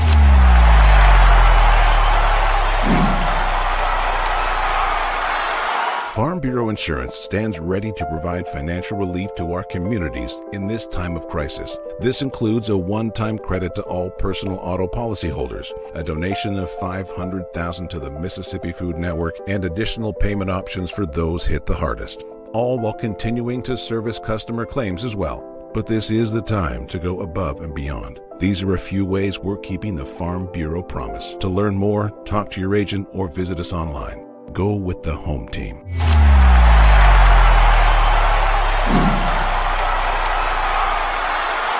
Hey, y'all, let me tell you a little bit about C Spire. New stuff in 2021, including 5G coverage. If you go to their website right now, cspire.com, you're going to see their no bull, which, by the way, I love the Super Bowl ad with the slow motion bull. You're going to see that on the website. But look, they're right. There's been a lot of bull over the years in your wireless bill, depending on if who you were with. And my experience with C Spire is just like they say, there's no bull. I know what it's going to cost me each month. I know what my coverage is the number one coverage in Mississippi, period, the number one network. And they've got 5G phones that are 5G ready. Now, I have the new iPhone 12 Pro Max. Got it at C Spire. Went and did curbside at my local C Spire location and did the exchange where I traded in my old one and got the new one, and it's 5G capable. And we've got 5G coverage in parts of Mississippi, and it's just growing by the day. So you really ought to check that out. Okay. And in terms of the new phones, you got deals going on those as well. Find those out at cspire.com. C Spire, customer inspired. After these messages, we'll be right back. Every farmer understands their farm can't thrive without some good partners like sun, soil, and rain. And farmers in North Mississippi also rely on another important partner, Mississippi Land Bank, because land and farm financing are Mississippi Land Bank's primary focus. We've grown alongside these farmers' crops for more than 100 years. We understand what a farmer needs, and we know the lay of the land in North Mississippi. And that's where I stand. A lot of people in the equipment world, things kind of go in trends, I guess, if you want to say it.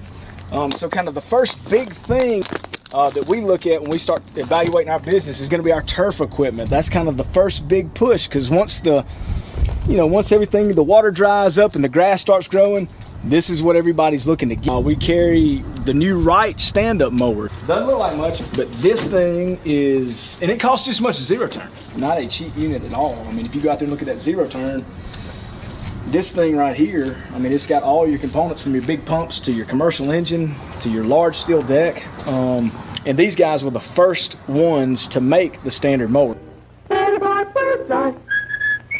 Better buy bird's eye. Yes, always look for this Bird's Eye Bird, your guarantee of top quality frozen food. And your big Bird's Eye buy this week is Bird's Eye Orange Juice. Easy, you can serve it in a minute. Thrifty, it will... Knocking them out of the park for great sports talk. I'm talking way back. It's the Matt Wyatt Show on 105.9 The Zone.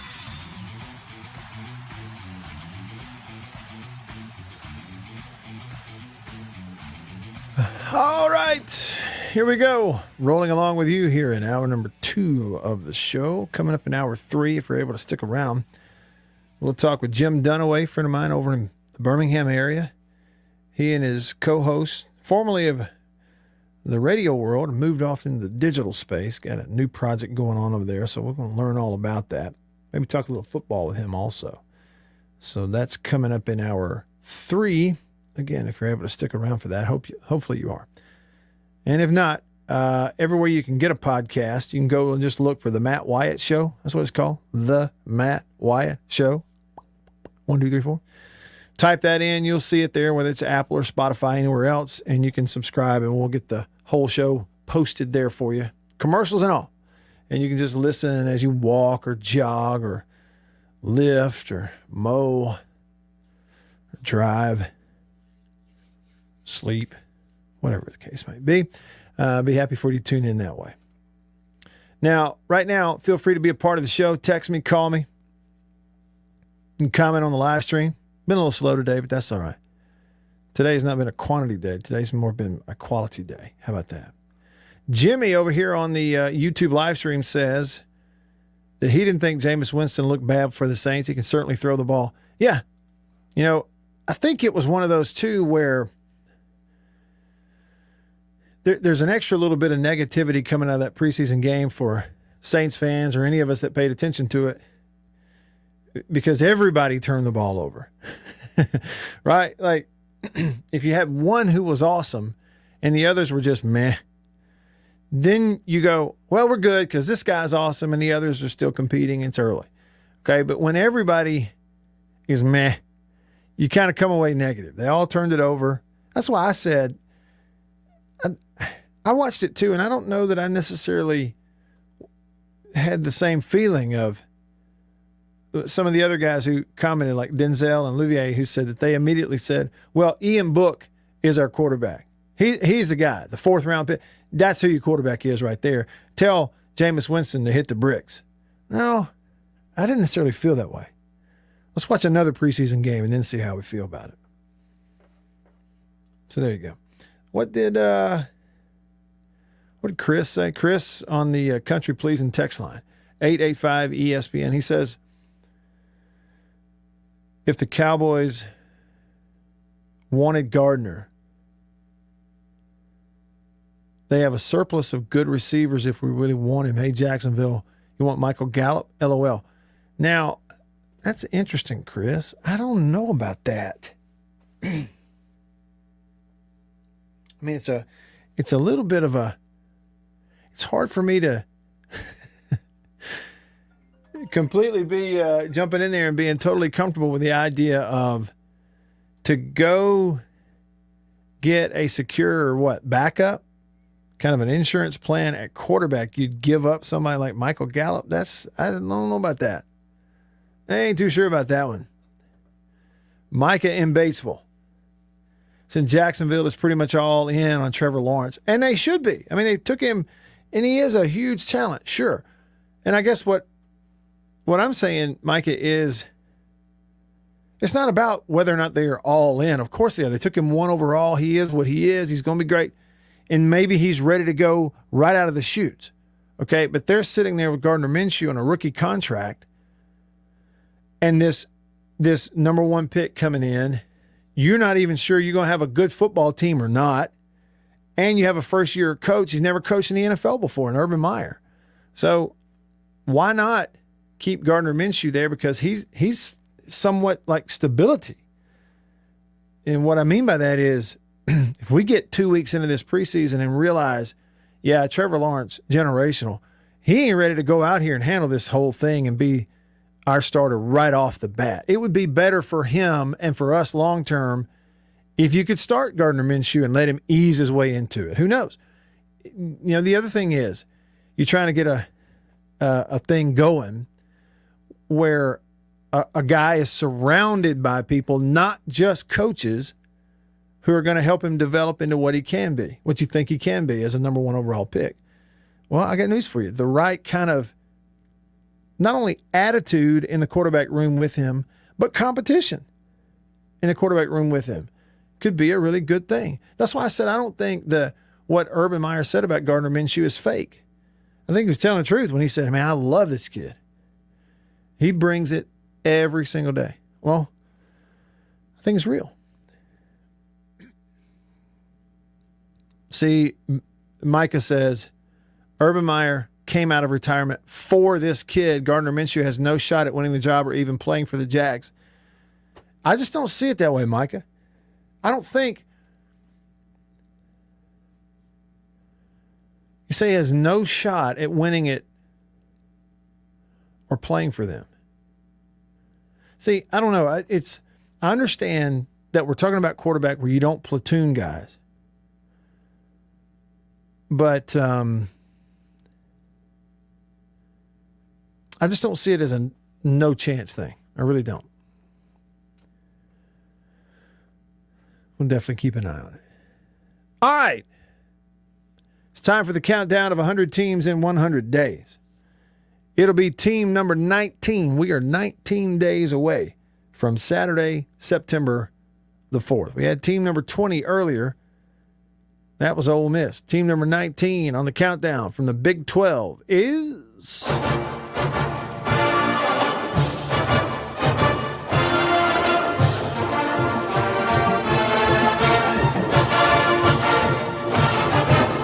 Yep, that's the Oklahoma State Cowboys. It's kind of an interesting tie-in, right? We were talking about Ole Miss. It's been 6 seasons since Ole Miss finished above 500. That was the 10-win Sugar Bowl season. Who'd they beat in the Sugar Bowl back in 2015? Oklahoma State. Mike Gundy is going into his 17th year as the head coach at Oklahoma State. They were 8-3 last year in 11 games. Not bad, right? Get a bunch back on defense, but only 5 starters back on offense. They beat Miami in the Cheez-It Bowl, 37-34. I'm telling you, man, I don't know why those names. I like those names. It's entertaining. Let's see who they beat last year.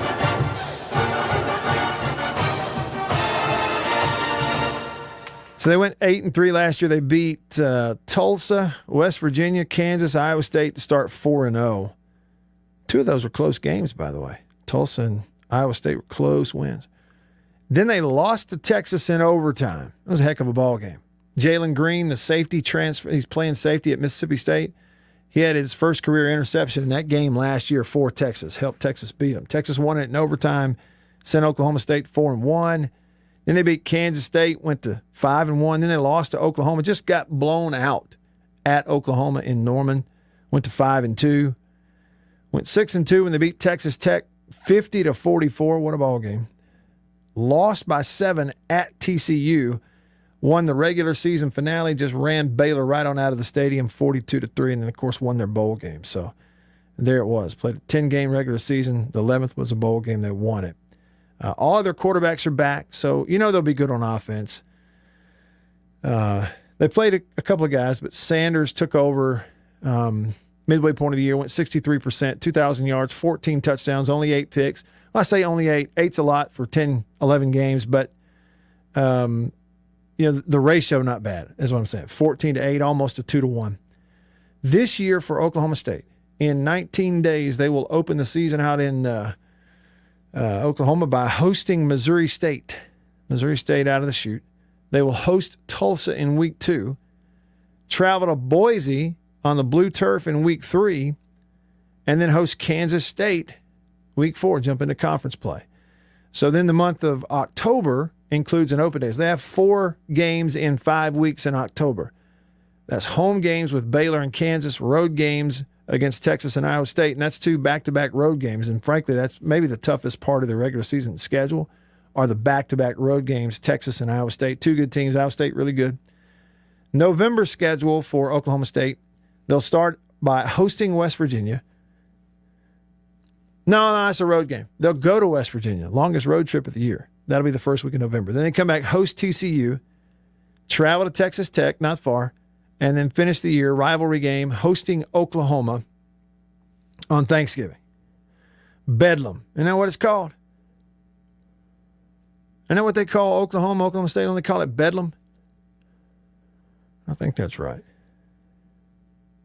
Hey, I think Beaver's filling in for Bill. Beaver, are you here? I'm here, Matt Wyatt. Do you know anything about Oklahoma State football? Besides Gundy and his mullet, although I think he recently cut it. I think he did. I wonder if it was like somebody finally got in his ear and goes, man, look, this was cute for about a week. However, Beaver, I stand here as a bald man. And I'm sort of like, if you can grow it, go ahead and grow it. I don't know if you agree with that thought process or not. I think if you can grow hair, just grow hair. Because look, you never know when you're going to wake up someday and realize you just can't grow hair anymore on the top of your head. So hats off to you, Gundy, literally and figuratively. So team number 19, Oklahoma State. I cannot believe how close we are to the real deal. Real deal football. All right. Thanks for tuning in. That's hour 2. If you leave us, have a great night. If not, stick around. Hour 3 coming up. Another load of smart pills has been distributed, and I'm slap worn out. So I'll just say, so long, neighbors. Get me out of here, Percy.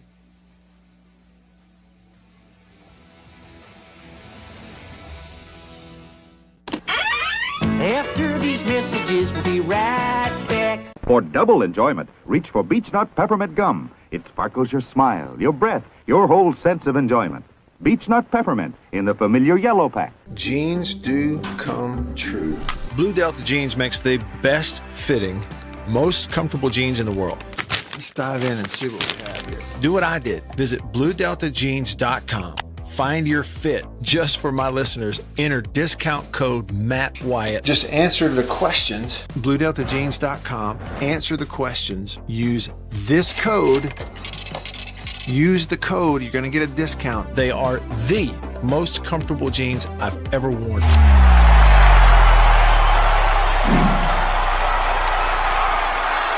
Farm Bureau Insurance stands ready to provide financial relief to our communities in this time of crisis. This includes a one-time credit to all personal auto policyholders, a donation of $500,000 to the Mississippi Food Network, and additional payment options for those hit the hardest. all while continuing to service customer claims as well. But this is the time to go above and beyond. These are a few ways we're keeping the Farm Bureau promise. To learn more, talk to your agent or visit us online. Go with the home team.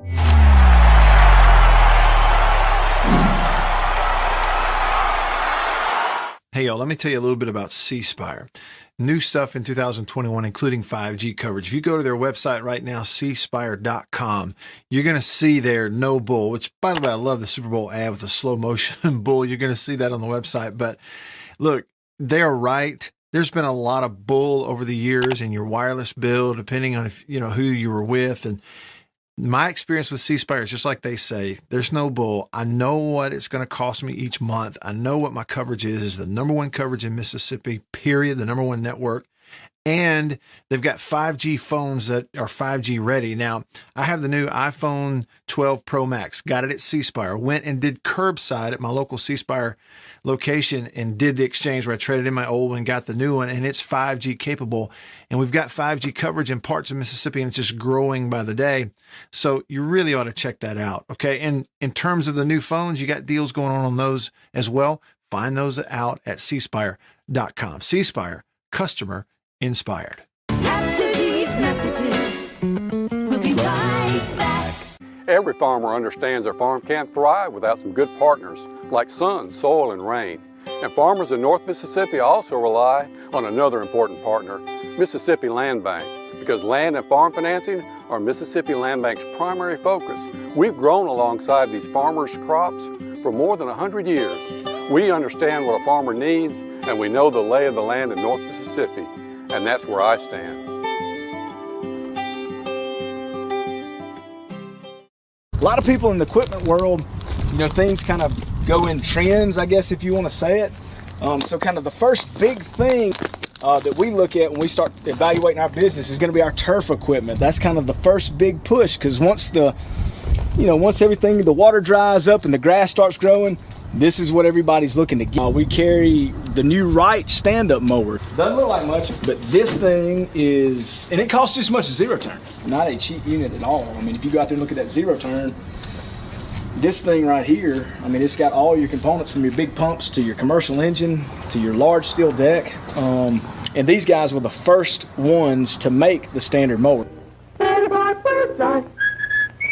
Better buy Bird's Eye. Yes, always look for this Bird's Eye Bird, your guarantee of top quality frozen food. And your big Bird's Eye buy this week is Bird's Eye Orange Juice. Easy, you can serve it in a minute. Thrifty, it will save you money. Orchard fresh and delicious. Better buy Bird's Eye. Better buy Bird's Eye. Now, if you know your oats and want to feel your oats and taste how good an oat cereal can be, well, you'll go for Cheerios.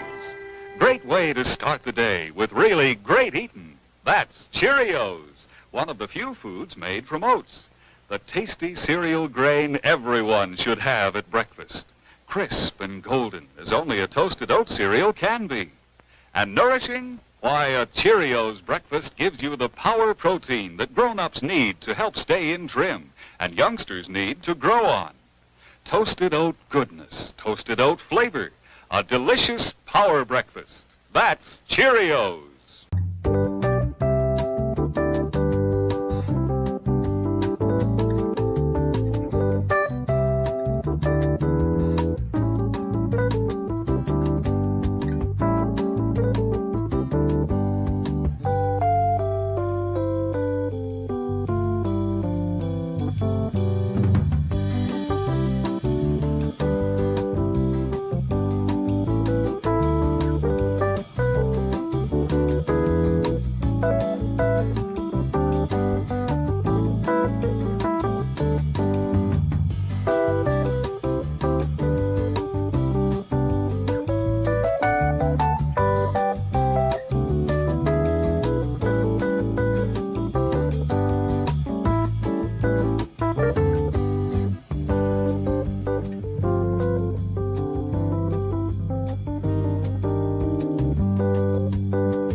WRKS Pickens Jackson, live in the studio. Live and local. This is the Matt Wyatt Show. Talking about sports from around the world and right here at home. Streaming to you at thezone1059.com and on your radio on ESPN 105.9. The Zone.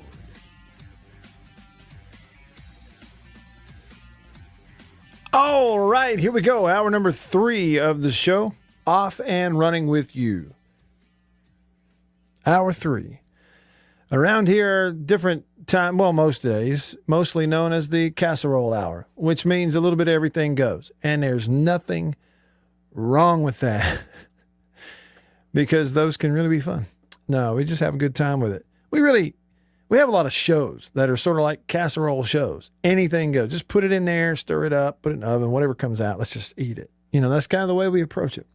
Hour 3 is presented by Overstreet Properties in Starkville. Anything residential, place to live, place to stay, moving there, need a house, permanent, not permanent, anything residential in Starkville. Condos, leasing apartments, investment property. Go to Overstreet Properties. See Kane Overstreet right there. Tell him I sent you. You can find his contact information right there online at overstreetproperties.com. So check him out. Coming up later in the hour, just a few minutes from now, we'll talk, if everything goes according to plan, with my friend Jim Dunaway over in Birmingham, formerly of radio TV fame. Now it's TV and digital fame. They're off and running on a new project. We're going to learn a little bit about that. And as sports fans, I think it'll interest you. So that's coming up.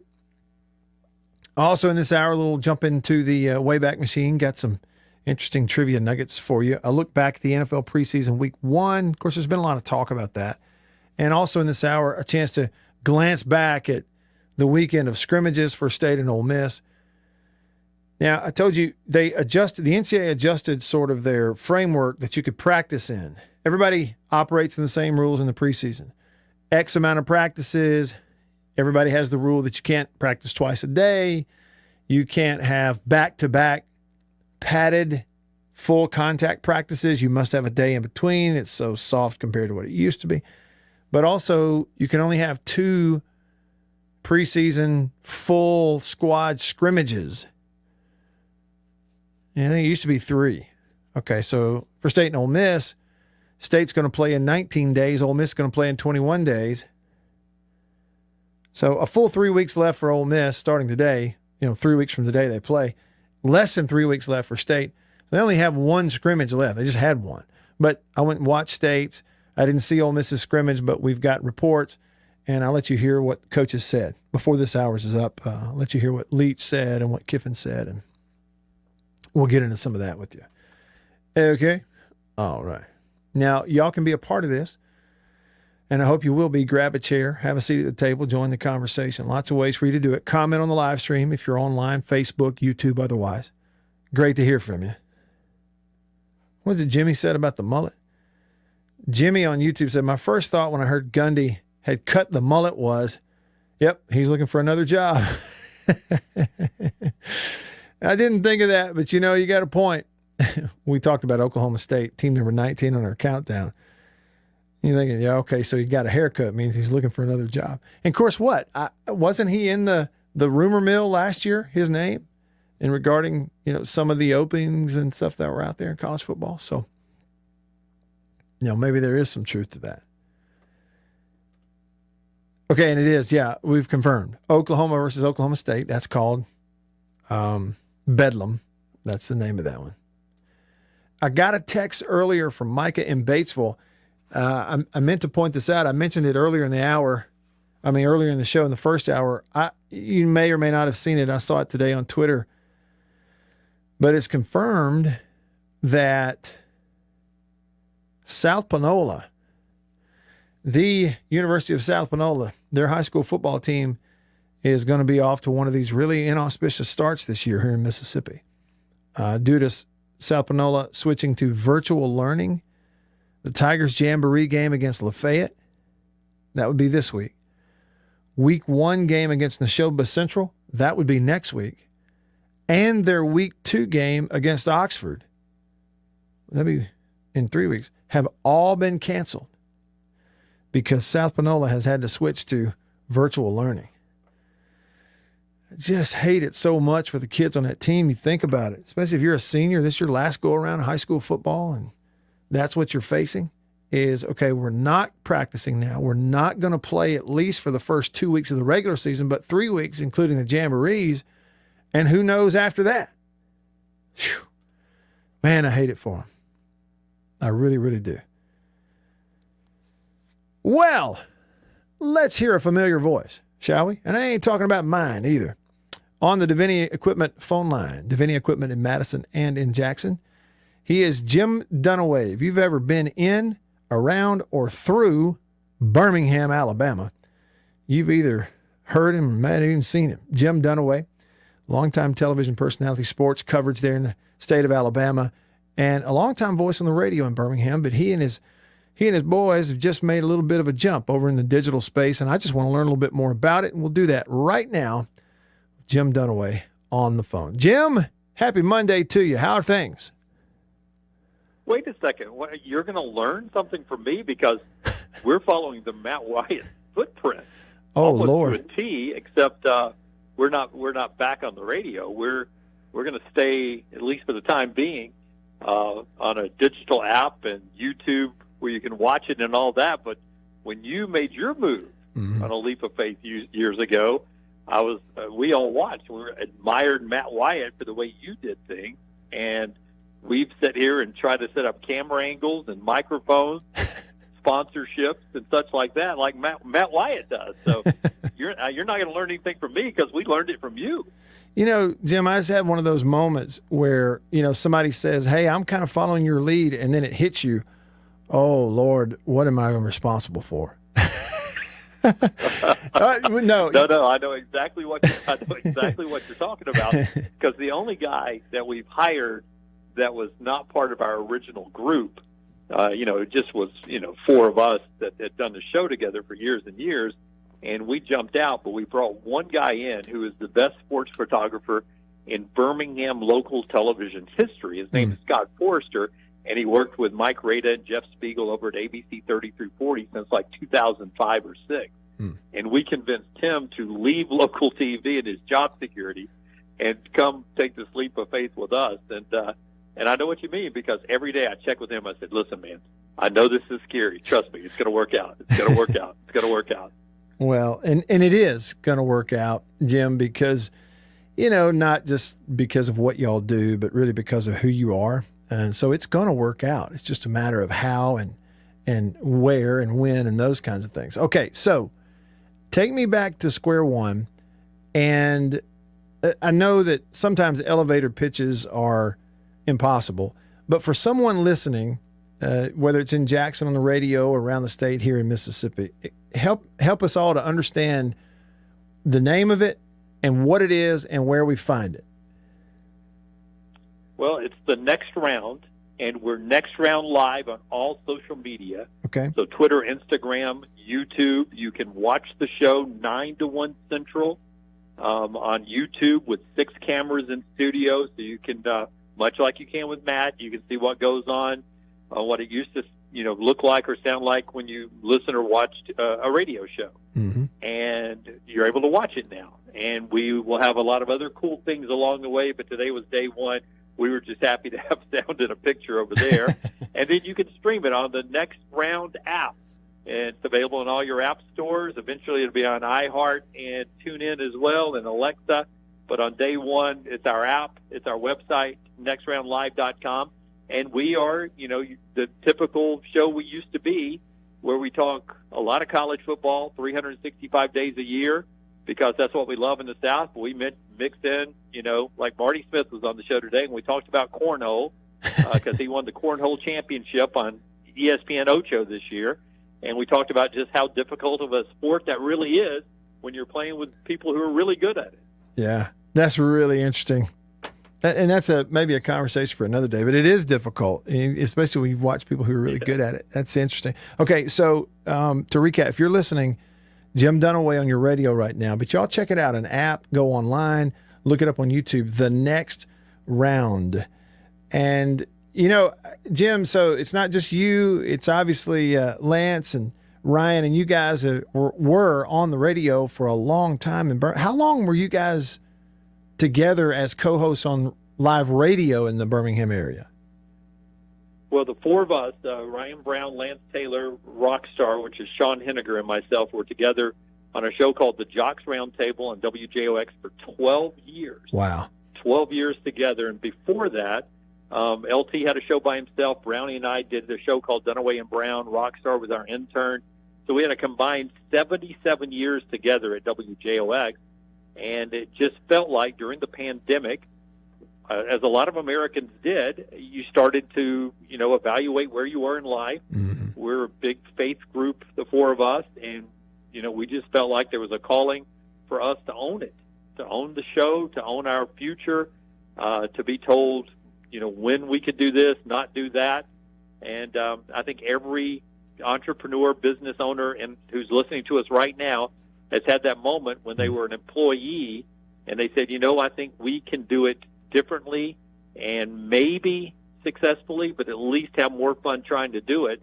And that's what led us to do it. And listen, man, we're not doing anything any different than what you're doing or what any other radio show or TV show or digital show does. We're doing it with a bunch of friends, and we're going to try to do it, make a little money, but we're going to have a good time doing it between a small group of friends and bring in a listener or a viewer every day and just sort of have our own little village here and enjoy life a little bit, because we learned during the lockdown that every day is a gift, and we don't want to waste them. No doubt about it. Jim Dunaway on your radio right now. You'll need to get that app, The Next Round. Check out their content. Great guys, great content. And in the state of Alabama, if you love college football, that's sort of the epicenter of all of it, as you know. Honest question and I'm looking for an honest answer, Jim, and it's okay if it's yes or no, obviously. You ever have a point where you were scared to death to do this? Do you know, you and I are friends, but like a lot of friends in our situation, I don't think I'm ever completely exposed to you like maybe my wife or my kids see me at home or at church. Yeah. But I am a worrier. I worry about everything, and I'm anxious about everything.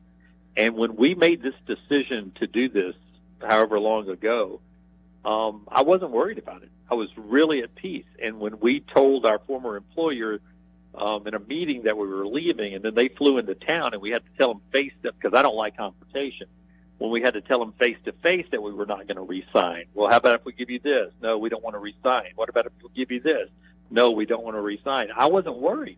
And then we jumped out, and for 60 days, for the first time in my life, I wasn't anchoring a newscast, and I wasn't, doing a radio show, and I wasn't worried. Now, I really do believe that is being at peace with your choice and having, a great foundation of faith that you know that this was the right choice.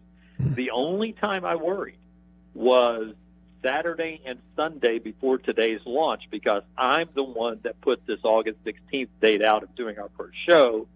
And we've done this all ourselves, man. We picked the carpet, we picked the furniture, the paint colors.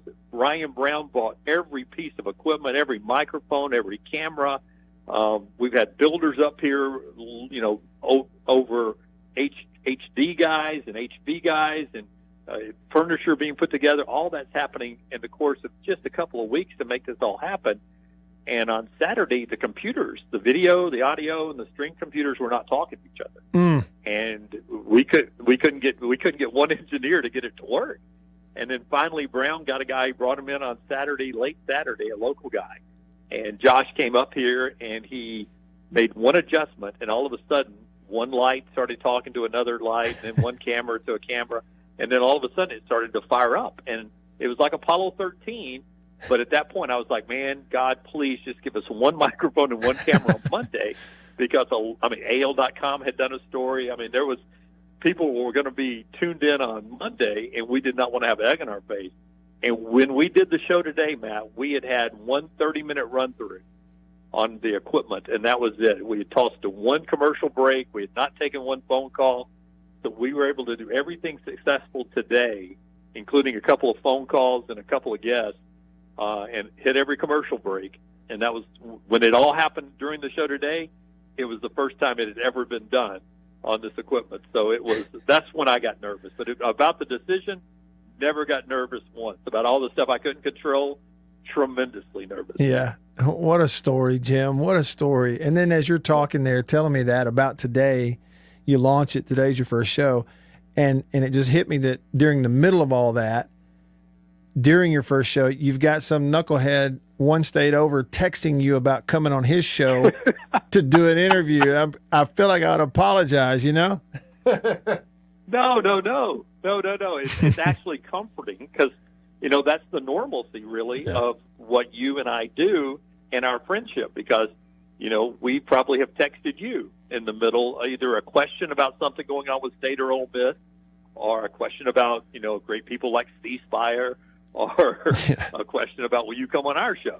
We probably interrupted you too, and you just take care of it during commercial breaks. But it's it didn't bother me. It actually calmed me down during one segment because we were like, I'd forgotten to mention one sponsor in one specific segment I was supposed to mention, and I was like, oh, and then I got your text, and I was like, okay, it's okay. Take a breath, Dunaway. Yeah. Say yes to Matt and get back up on the horse. So it was perfect. Well, and I'm proud for you, and I wonder. And I'm proud for all of you guys. And the work ethic is there. And Jim, it's like the audience and the content is there. I wonder, this is totally like a speculative type of question, but if y'all were in another state doing college football content other than Alabama, it probably would have been a harder decision. It seems like, but you're right there with that Alabama and Auburn audience. And I got to wonder if that didn't help you to feel good about jumping out here knowing, hey, if we're covering college football, we're going to have an audience. No, I think that is true. I think that's true. And we were all together before, so you have a built-in following a little bit. And, people were counting down, hey, 2 more weeks and we'll be able to hear you again. And 2 more weeks, we'll be able to watch you for the first time ever. And I think you developed that. But, like you, we try to talk about the SEC and what we've learned over the last few weeks, right? The SEC footprint continues to expand. So we welcome in new people from Texas and Oklahoma who are listening to us now. And I'm sure it's the same for your show. Mm-hmm. So, yeah, I think it is a little more comforting to us that it's Alabama and Auburn's right here in our backyard. But, we talk Mississippi State a lot. We talk Ole Miss a lot. In our show today, we debated, should Mike Leach be 41 in the top 100 coaches the last 50 years ahead of Vince Dooley? I thought that was a great compliment for Mike Leach that he's 41 and Vince Dooley is 44. Mm-hmm. As I say Vince Dooley, you probably see how I felt about that. I love Mike Leach, but he's 3 spots ahead of Vince Dooley, who won a national championship and all those SEC championships at Georgia against Bear Bryant. Mm-hmm. That's a compliment to Mike Leach from Bill Connolly of ESPN to have him there. So we talked about that today. We had a person from the state of Mississippi who jumped on the live chat that he doesn't think Lane Kiffin will make a 4-team playoff, an 8-team playoff, a 12-team playoff at Ole Miss or anywhere. So we like to bounce it around, not just with Alabama and Auburn. So I think college football is to the point that just about anywhere in the South, whether you're Mississippi, Alabama, Georgia, Tennessee, that a lot of people want to talk about it, and you're going to be good whether you're on a digital platform, radio, or television. No doubt. And Jim, with a couple of minutes left, just kind of current day for you. Y'all are talking about all that stuff right now. You know what you have in Tuscaloosa. What's kind of the general thought at this point on Brian Harsin at Auburn? Is that a fit? On the outside, you would say no, right? Yeah. But if you know the history of Auburn, and listen, Pat Dye was high on that list. I think he was 31 on that list we were just talking about with Bill Connolly. Brian Harsin has a little bit of Pat Dye in him. They talk different. They're built a little different. But Pat Dye, when he took over at Auburn, he had a I don't give a darn attitude about Alabama and Bear Bryant. I got to take it to them. And I know that Bear Bryant is in Tuscaloosa, and he's won a championship 78, 79, and we haven't beat them in a decade, and they're our rivals. and Brian Harson's walking into sort of that. You know, Nick Saban has passed Bear Bryant, so that's where Harson is, and he's not as in your face as Pat Dye was to Bear Bryant there, because Pat knew Bear Bryant knew what would really work against him. But he has this work ethic, this I'm not going to give you a lot of let's hold the rope or let's one brick at a time. He has a work ethic that I think will resonate with Auburn fans, and I think will really work in recruiting. Auburn's one of those tough places to recruit, Matt. Yeah. Georgia, Florida, Alabama, right in their area. I think Brian Harsin will work well there. He's behind the 8 ball this year with the roster, but I think it will fit, and I think he will win some ball games. And, you know, if he can get past Alabama and Kirby and Georgia someday, they got a chance to be in a playoff, no doubt. No question. Jim, thanks so much for some time. Congrats on today, getting it off the ground and onward and upward. I'm proud for you, proud for Lance, proud for Ryan, Rockstar, everybody involved. If you need anything, you just holler. I will. Will you tell your listeners, though, that the best thing about this is our app streams the show 24 hours a day. So when you're done listening to the Matt Wyatt Show and you still want to grill or go somewhere, just pull up the app and you've got our show streaming like it's live. Hey, and I'm excited about it because I want the content too, man. I'm a fan and a listener. Yep. So the next round, I've got the app, and I'll encourage others as well. Thanks, Jim. Thank you, buddy. All Okay. right. Have a good one. That's Jim Dunaway. Y'all check that out. You know, we're in a world now where you're looking for stuff from all over, especially you're an Ole Miss fan, State fan, get ready for a ball game against Bama, match up on the plains at Auburn. Those guys cover them as good or better than anybody else. So check it out. Here we go. About a half hour left with you on this Monday show. And I'm a poet and don't know it. I get a rhyme every time. Stick around.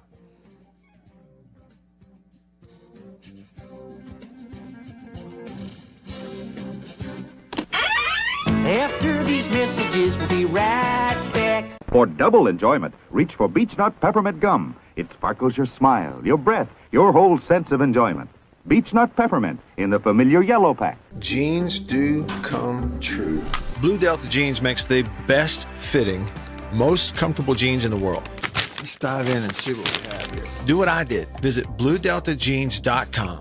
Find your fit. Just for my listeners, enter discount code Matt Wyatt. Just answer the questions. BlueDeltaJeans.com. Answer the questions. Use this code. Use the code. You're going to get a discount. They are the most comfortable jeans I've ever worn.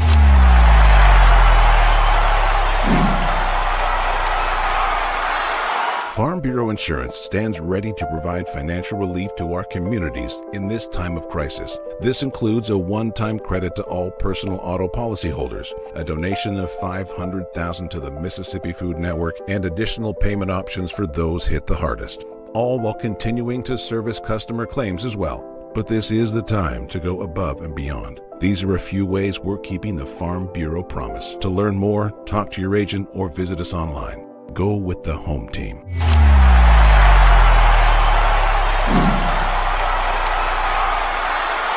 Hey, y'all, let me tell you a little bit about C Spire. New stuff in 2021, including 5G coverage. If you go to their website right now, cspire.com, you're going to see their no bull, which, by the way, I love the Super Bowl ad with the slow motion bull. You're going to see that on the website. But look, they're right. There's been a lot of bull over the years in your wireless bill, depending on if you know who you were with. And my experience with C Spire is just like they say, there's no bull. I know what it's going to cost me each month. I know what my coverage is the number one coverage in Mississippi, period, the number one network. And they've got 5G phones that are 5G ready. Now, I have the new iPhone 12 Pro Max, got it at C Spire, went and did curbside at my local C Spire location and did the exchange where I traded in my old one, got the new one, and it's 5G capable. And we've got 5G coverage in parts of Mississippi, and it's just growing by the day. So you really ought to check that out, okay? And in terms of the new phones, you got deals going on those as well. Find those out at cspire.com. C Spire, customer inspired. After these messages, we'll be right back. Every farmer understands their farm can't thrive without some good partners like sun, soil, and rain. And farmers in North Mississippi also rely on another important partner, Mississippi Land Bank, because land and farm financing are Mississippi Land Bank's primary focus. We've grown alongside these farmers' crops for more than 100 years. We understand what a farmer needs, and we know the lay of the land in North Mississippi, and that's where I stand. A lot of people in the equipment world, things kind of go in trends, I guess, if you want to say it. So kind of the first big thing that we look at when we start evaluating our business is going to be our turf equipment. That's kind of the first big push, because once everything, the water dries up and the grass starts growing, this is what everybody's looking to get. We carry the new REAX stand-up mower. Doesn't look like much, but this thing is, and it costs just as much as zero turn. Not a cheap unit at all. I mean, if you go out there and look at that zero turn, this thing right here, I mean, it's got all your components from your big pumps to your commercial engine to your large steel deck. And these guys were the first ones to make the standard mower. Better buy bird's eye. Better buy bird's eye. Yes, always look for this Bird's Eye Bird, your guarantee of top quality frozen food. And your big Bird's Eye buy this week is Bird's Eye Orange Juice. Easy, you can serve it in a minute. Thrifty, it will save you money. Orchard fresh and delicious. Better buy bird's eye. Better buy bird's eye. Now, if you know your oats and want to feel your oats and taste how good an oat cereal can be, well, you'll go for Cheerios. Great way to start the day with really great eating. That's Cheerios, one of the few foods made from oats. The tasty cereal grain everyone should have at breakfast. Crisp and golden as only a toasted oat cereal can be. And nourishing? Why, a Cheerios breakfast gives you the power protein that grown-ups need to help stay in trim and youngsters need to grow on. Toasted oat goodness, toasted oat flavor, a delicious power breakfast. That's Cheerios.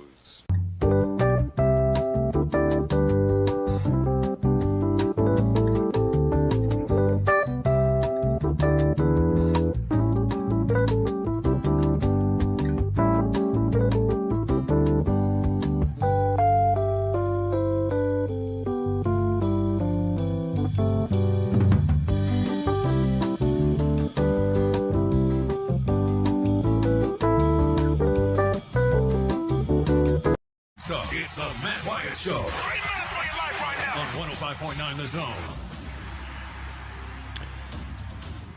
Here we go.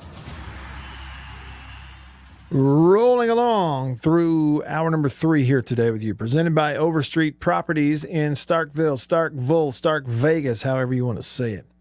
I'm loaded up and ready to go. I've got some Bob Ross positive energy drink, a rotating, levitating Mississippi State helmet here in the Bureau, the Farm Bureau Insurance Studio. Farm Bureau, go! The home team. And the call screen's loaded up as well. Sort of. On the Davini Equipment phone line, Davini Equipment, Madison and in Jackson, your Kubota dealer. First up, Terry, hanging on line 1. What's up, Terry? Thanks for being patient. Go ahead.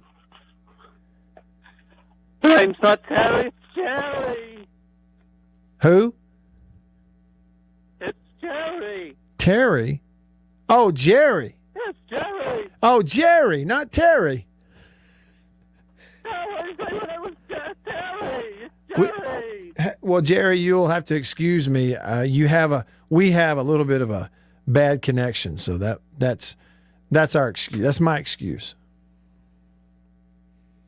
It's okay. What have you seen Mike Gundy at the scrimmages? Mike He looks so weird without the mullet. Yeah, I hadn't seen it yet. I've only heard that he got a haircut. It doesn't make any sense, though. The mullet's back. It's back in style again. How do you do it? Doesn't make any sense. Well, hey, Jerry, I just have a question. What's the deal with these people? I know. What is the deal? Doesn't make any sense at all. None whatsoever. Jerry, thanks for the call. See you later. Puzzle pop. I think I know what he said at the end there. Appreciate the call there, Jerry. What's the deal? I got to tell you, okay, as a dad, my little girl loves this movie. So from now on, anytime I hear the voice of Jerry Seinfeld, all I can hear is that bee movie where he was the voice of the little bee, the little talking bee. That's all I can think of now. I don't even think of Seinfeld anymore, the show. All right, next up, line 2, Chris hanging on the phone. What's up, Chris? Okay, so I think you got me a little crossed up there, Matt. What I was trying to say earlier when I said something about Gardner for Michael Gallup, don't get me wrong, I like Michael Gallup, but what I'm going to say is this, is that if Jacksonville's dumb enough to give Gardner Minshew up, we have 8 to 9 wide receivers right now that we could keep. I see what you're saying.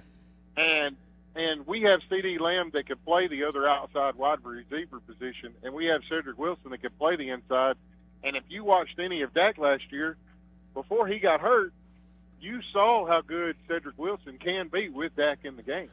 Yeah, Cedric Wilson can play. You know, I'll be honest with you, though, Chris, like, I really like Gallup. I agree. You drafted. Oh, I like him too. You know, you I like sort him of. too, but I mean. But and here's the thing: he's younger. He's younger than Amari. Okay, and I don't. You and I agree totally on what Amari Cooper is. I mean, that dude. He doesn't say a word and just totally gets the job done. And healthy right now at his age, like you can't cover him running a slant route. He's uncoverable doing some things. He's that good. Okay, I get it. But he is just a little older. You've drafted Lamb, and you do any NFL team, that third guy, if you've got an advantage with that third guy, you may have a big advantage. Every NFL team's out here going, we're going to pay 1 and 2, and we'll just have, musical chairs for our 3rd, 4th, and 5th receiver. Well. Okay, so my question is this. What scares you more? My thing is that what scares me more is having to watch another season of the junk that I watched last year. I get it. With an incompetent quarterback. Yeah, I get it. Yeah. I mean, that's just the honest truth. I mean, because you have Cedric Wilson there. You have Devin a Smith guy. You also have Noah Brown. Plus, guess what you also have, Matt? You have 2 tight ends that are healthy and really good. Blake Jarwin is very underrated, and so is the other guy. I mean, you could do what's his name that played in it in New England for so long? You could do a Rob Gronkowski type deal with Blake Jarwin. I mean, you have a surplus of wide receivers. And no, I don't want to give up Michael Gallup, but if Jacksonville's dumb enough to give up Blake Jarwin, Gardner Minshew for him, have him. Yeah. That's just my opinion. Okay. Well, he's got, 2 more years on his rookie deal? Who, Minshew? Yeah, I guess 2. Or is it 1? See, that I don't know. It's 2. It's 2. I think it's 2. Okay. I think it's 2. And see, the other thing is that Michael Gallup's coming up for contract renewal this year. Are you going to really give Michael Gallup $13 or $14 million? Let's watch him play this year. See, we don't have to make that decision right now. Okay. That's the thing. I mean, it's a fair question for you to ask me, but if we're doing the GM thing, I'm sitting here going, well, I get to watch him play this year, see what happens. Right. You're right. And then I was just making a conversation. Yeah, I get it. Well, and the other thing too for Dallas, I really feel like last year for Zeke Elliott is the outlier. Okay, and I know he plays a position that is a very short-lived position. You don't have long careers anymore at running back, hardly, unless you're Frank Gore. Okay, but I just feel like last year was the outlier. He's in great shape. He's not going to be fumbling the ball like he did last year. And so, I guess I'm just going back to the whole comment of if Dak were to not be in some ball games or get hurt again, you go through that whole experiment again. But it might be a different scenario for some other quarterback if Zeke is the real Zeke.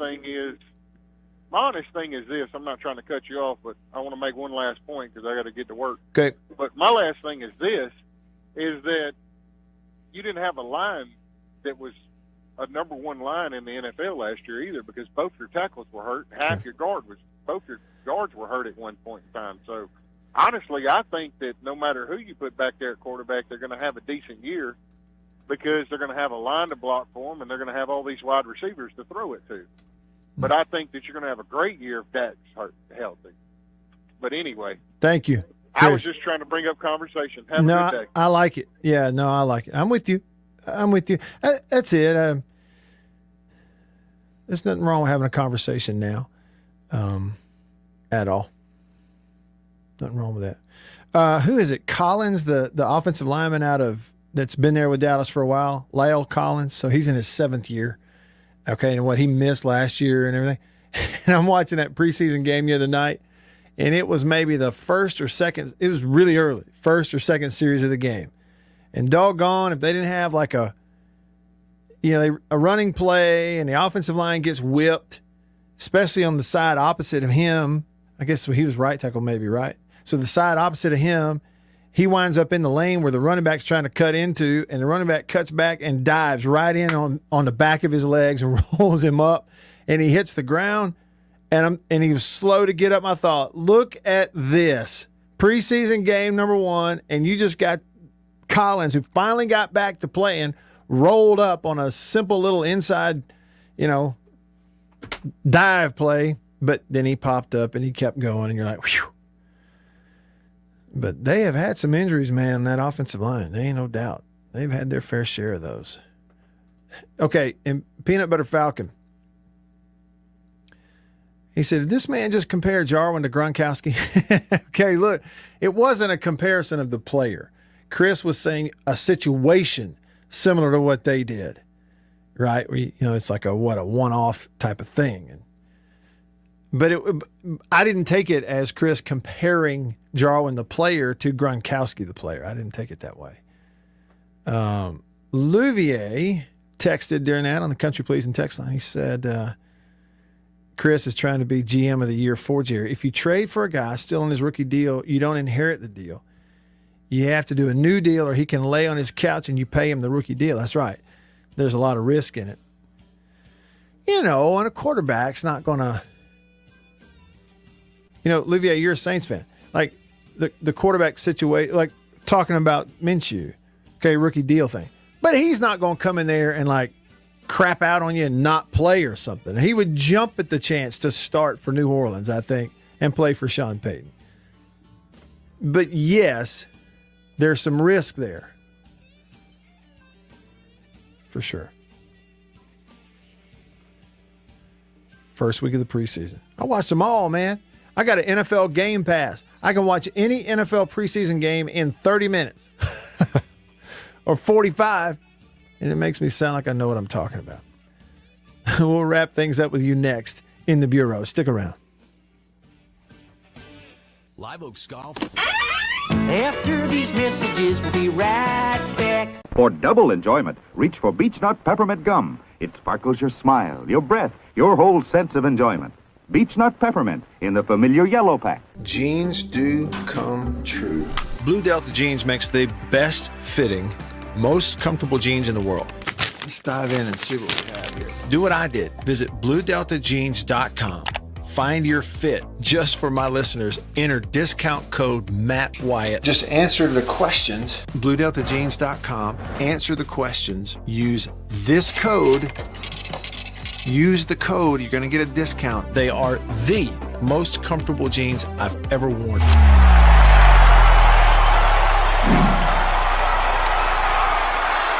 Farm Bureau Insurance stands ready to provide financial relief to our communities in this time of crisis. This includes a one-time credit to all personal auto policyholders, a donation of $500,000 to the Mississippi Food Network, and additional payment options for those hit the hardest, all while continuing to service customer claims as well. But this is the time to go above and beyond. These are a few ways we're keeping the Farm Bureau promise. To learn more, talk to your agent or visit us online. Go with the home team.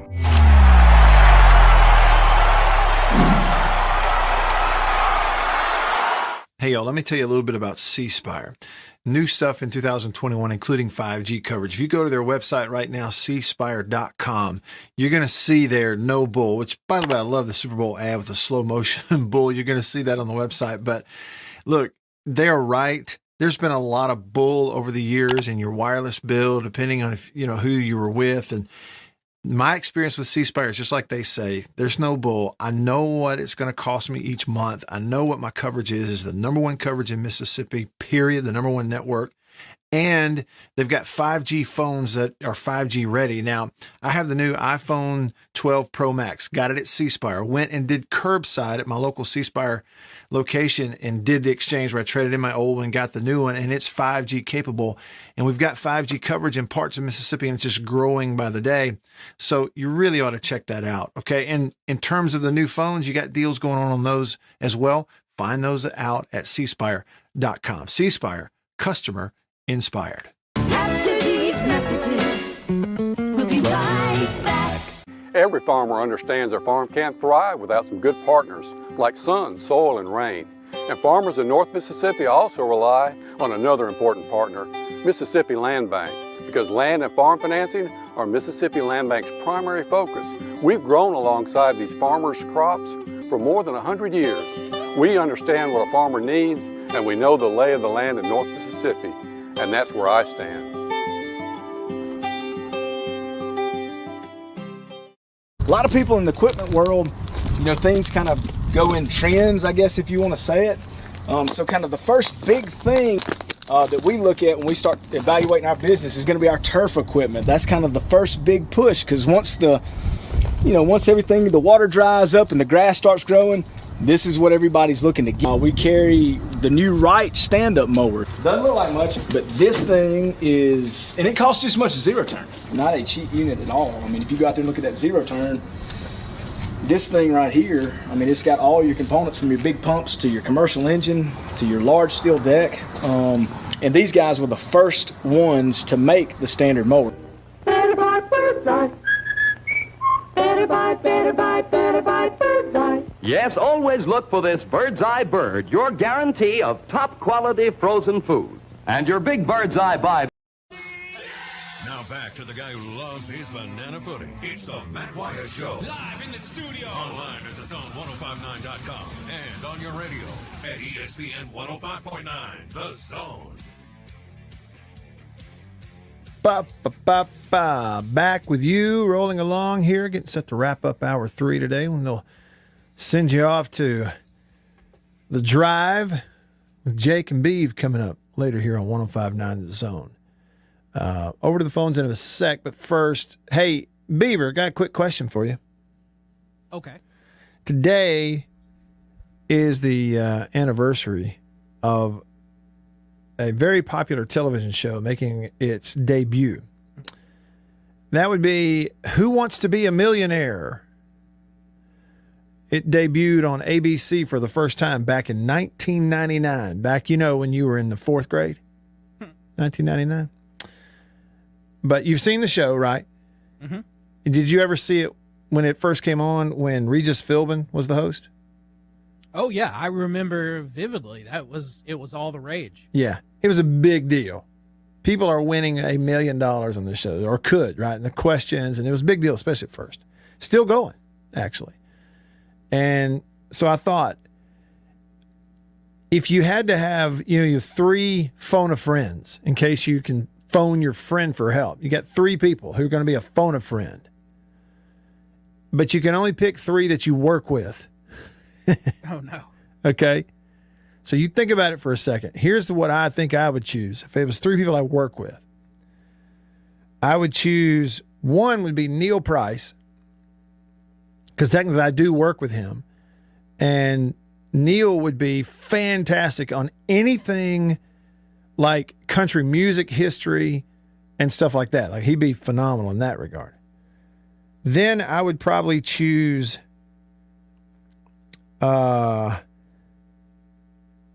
Then I would probably choose Jake as one of my phone and friends, because he's like a math numbers guy. If anything came up in the world of numbers, he'd probably know that. And third, Beaver, I'd pick you. as a phone a friend.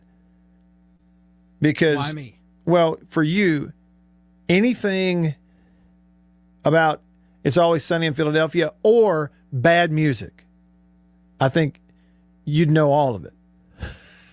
I'm kidding. I'm totally kidding.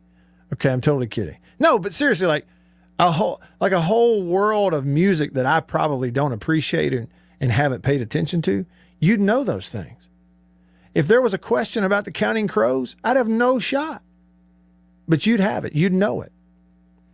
I guarantee you can answer one question about the Counting Crows. What band is responsible for Mississippi State winning the national championship? Yeah, Crows. all right. Yeah, you were sneaking those in there for us. And like I said, I'm not superstitious, but I'm a little stitious, so I was willing to let it continue. That was great. Real quick, if you had to choose 3 that you work with as your phone of friends on Millionaire, who would it be? And then we'll go to the phones. You know, these choices are not that easy for me. I know. Chris doesn't know anything pop culture related. What would you call him about? Maybe, I don't know. Wings? I mean, it's super niche, whatever you call it. Chris. You can think on that. All right, let's go to the Davini phone. Davini Equipment in Madison and in Jackson. Fletch on line 1. What's up, Fletch? Afternoon, fellas. Hey, man. Hey, obviously I didn't call about this, but I have to show my potential lack of judgment and also the rage, as Beaver just said, that Who Wants to Be a Millionaire is, and the phrase of, is that your final answer? Right. Company I worked for in the late 90s had a meeting, and the former President George H.W. Bush was a guest speaker. And they took questions from the audience. So I just asked him knowing what he knows now, having gone up for re-election versus Clinton, what would he do different? And most folks that answer a question and walk away from the mic, I stood at the mic. And when he got to the end of his answer, I said, is that your final answer? That's fantastic. I don't think he picked up on what I was asking. But I got a couple of stares from other people. Well, that's great though, because it totally set the whole thing on edge though, right? Because then people are wondering, hey, well, what's this guy up to? That's great. Yeah, maybe so. Before I forget, in case I lose the cell signal, I just included you on a tweet for a raffle that gives away Saints tickets and LSU tickets, most of it combined with restaurant and hotel stays, benefiting a bunch of charities supported through the Covington, Louisiana Rotary Club for a friend of mine. So take a look for that and share it around. Okay. All right, we'll do. But what I was going to call is I don't care what Todd Chandroni and Darnell say about you. You're okay, and I like listening to you. Especially when you say something like, and I don't even remember who you were talking about in the first hour, but because of those gaps or splits, they were doing a lot of twisting. So what is the D-line, DN seeing with, what is it, the O-line splits that gives them a certain advantage on a technique? Well, I say doing a lot. Okay, so Fletch, it's a call that the coach would call, and it's something every defensive front does, and they do it in different ways. But coaches might do it a little more against offensive line with wide splits, trying to cross up their protection. Here's what I mean by that. You picture you're playing on a defensive front, right? And I'll give you a very basic example. You're the defensive end. You're the last guy to the right on the defensive front, and you're standing up right over their left tackle, okay? And your teammate, the defensive tackle, is down here to your left with his hand down, okay? So you got the picture, right? Right. So instead of just on this play, we're going to speed rush, and you go straight ahead and try to go to the outside of the tackle and beat him around the edge of the quarterback. Instead of doing that, you're actually going to fire off to your left, down in that gap to your left between the offensive tackle and the offensive guard. You're firing into that gap down inside, not outside to the quarterback. You're going inside, right? Where it's a little easier for them to, but because there's splits, there's a little more room. So I'm firing in that gap. I'm trying to make that tackle kind of step to his right to the inside to get a hand on me. And that defensive tackle to your left, who's got his hand down, instead of him firing off and trying to go straight through a guy, he steps laterally, comes around behind you, and loops around, and now he's the outside rusher. Does that make any sense at all? Y'all basically switched and kind of exchanged places and routes to the quarterback, if that makes any sense. And they call that a twist. Some teams will do those kinds of things. What they call it, a pinch and pull. That might be actually an offensive term, but it can be a defensive term too. And they'll do it with linebackers. Like, so instead of a defensive end, linebacker walks up in a gap and he shoots across, and the guy he shot across in front of then loops around him and comes around. So you're trying to confuse the protection and make those offensive linemen get back closer together. So one of the reasons that air raid offenses, among other reasons, employ those wide splits is he's that much farther away from the quarterback. So as a defensive end, if your responsibility is, number one, outside rush to contain, well, you're going to outside rush that tackle. Well, now you're 2 yards farther away than you normally are. That's another half second that I have as a quarterback to get the football off if you go to the outside. Does that make any sense at all? Sort of? Yes? Fletch lost his signal. He probably didn't get to hear all that. Doggone it. Hope it made some sense. And I'm not even an expert on it. I just have a little bit of an understanding. But I'm telling y'all want to have some fun. I've encouraged you to do this before, and I hope you will. If you've never done it, it's not homework. It's just strictly for fun. As a football fan, you'll enjoy this, is what I'm telling you. And it requires a little discipline. Turn on like a replay of one of these NFL preseason games. Or maybe go get on YouTube and go back and watch your favorite college team, a game you already know the outcome. And look at one lineman on the line of scrimmage. Just pick one guy. It could be an offensive guard or a defensive tackle, somebody on the interior on the line of scrimmage, and just kind of put blinders on. Don't watch the football. Don't watch the quarterback. Don't pay attention if it goes downfield. Make yourself just focus on that one lineman in the interior on the line of scrimmage. Watch him every play. Just play after play after play. Watch that guy.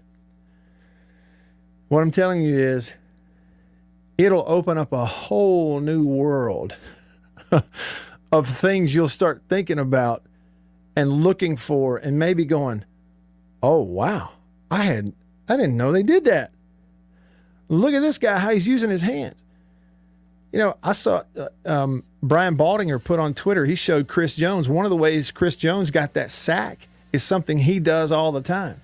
These linemen extend their hands to block him. He grabs both of their wrists and either pulls them up or pulls them down by the wrists. Just grabs them and pulls them down, and they got no... There's all these things going on in the interior that you never notice if all you watch is the football.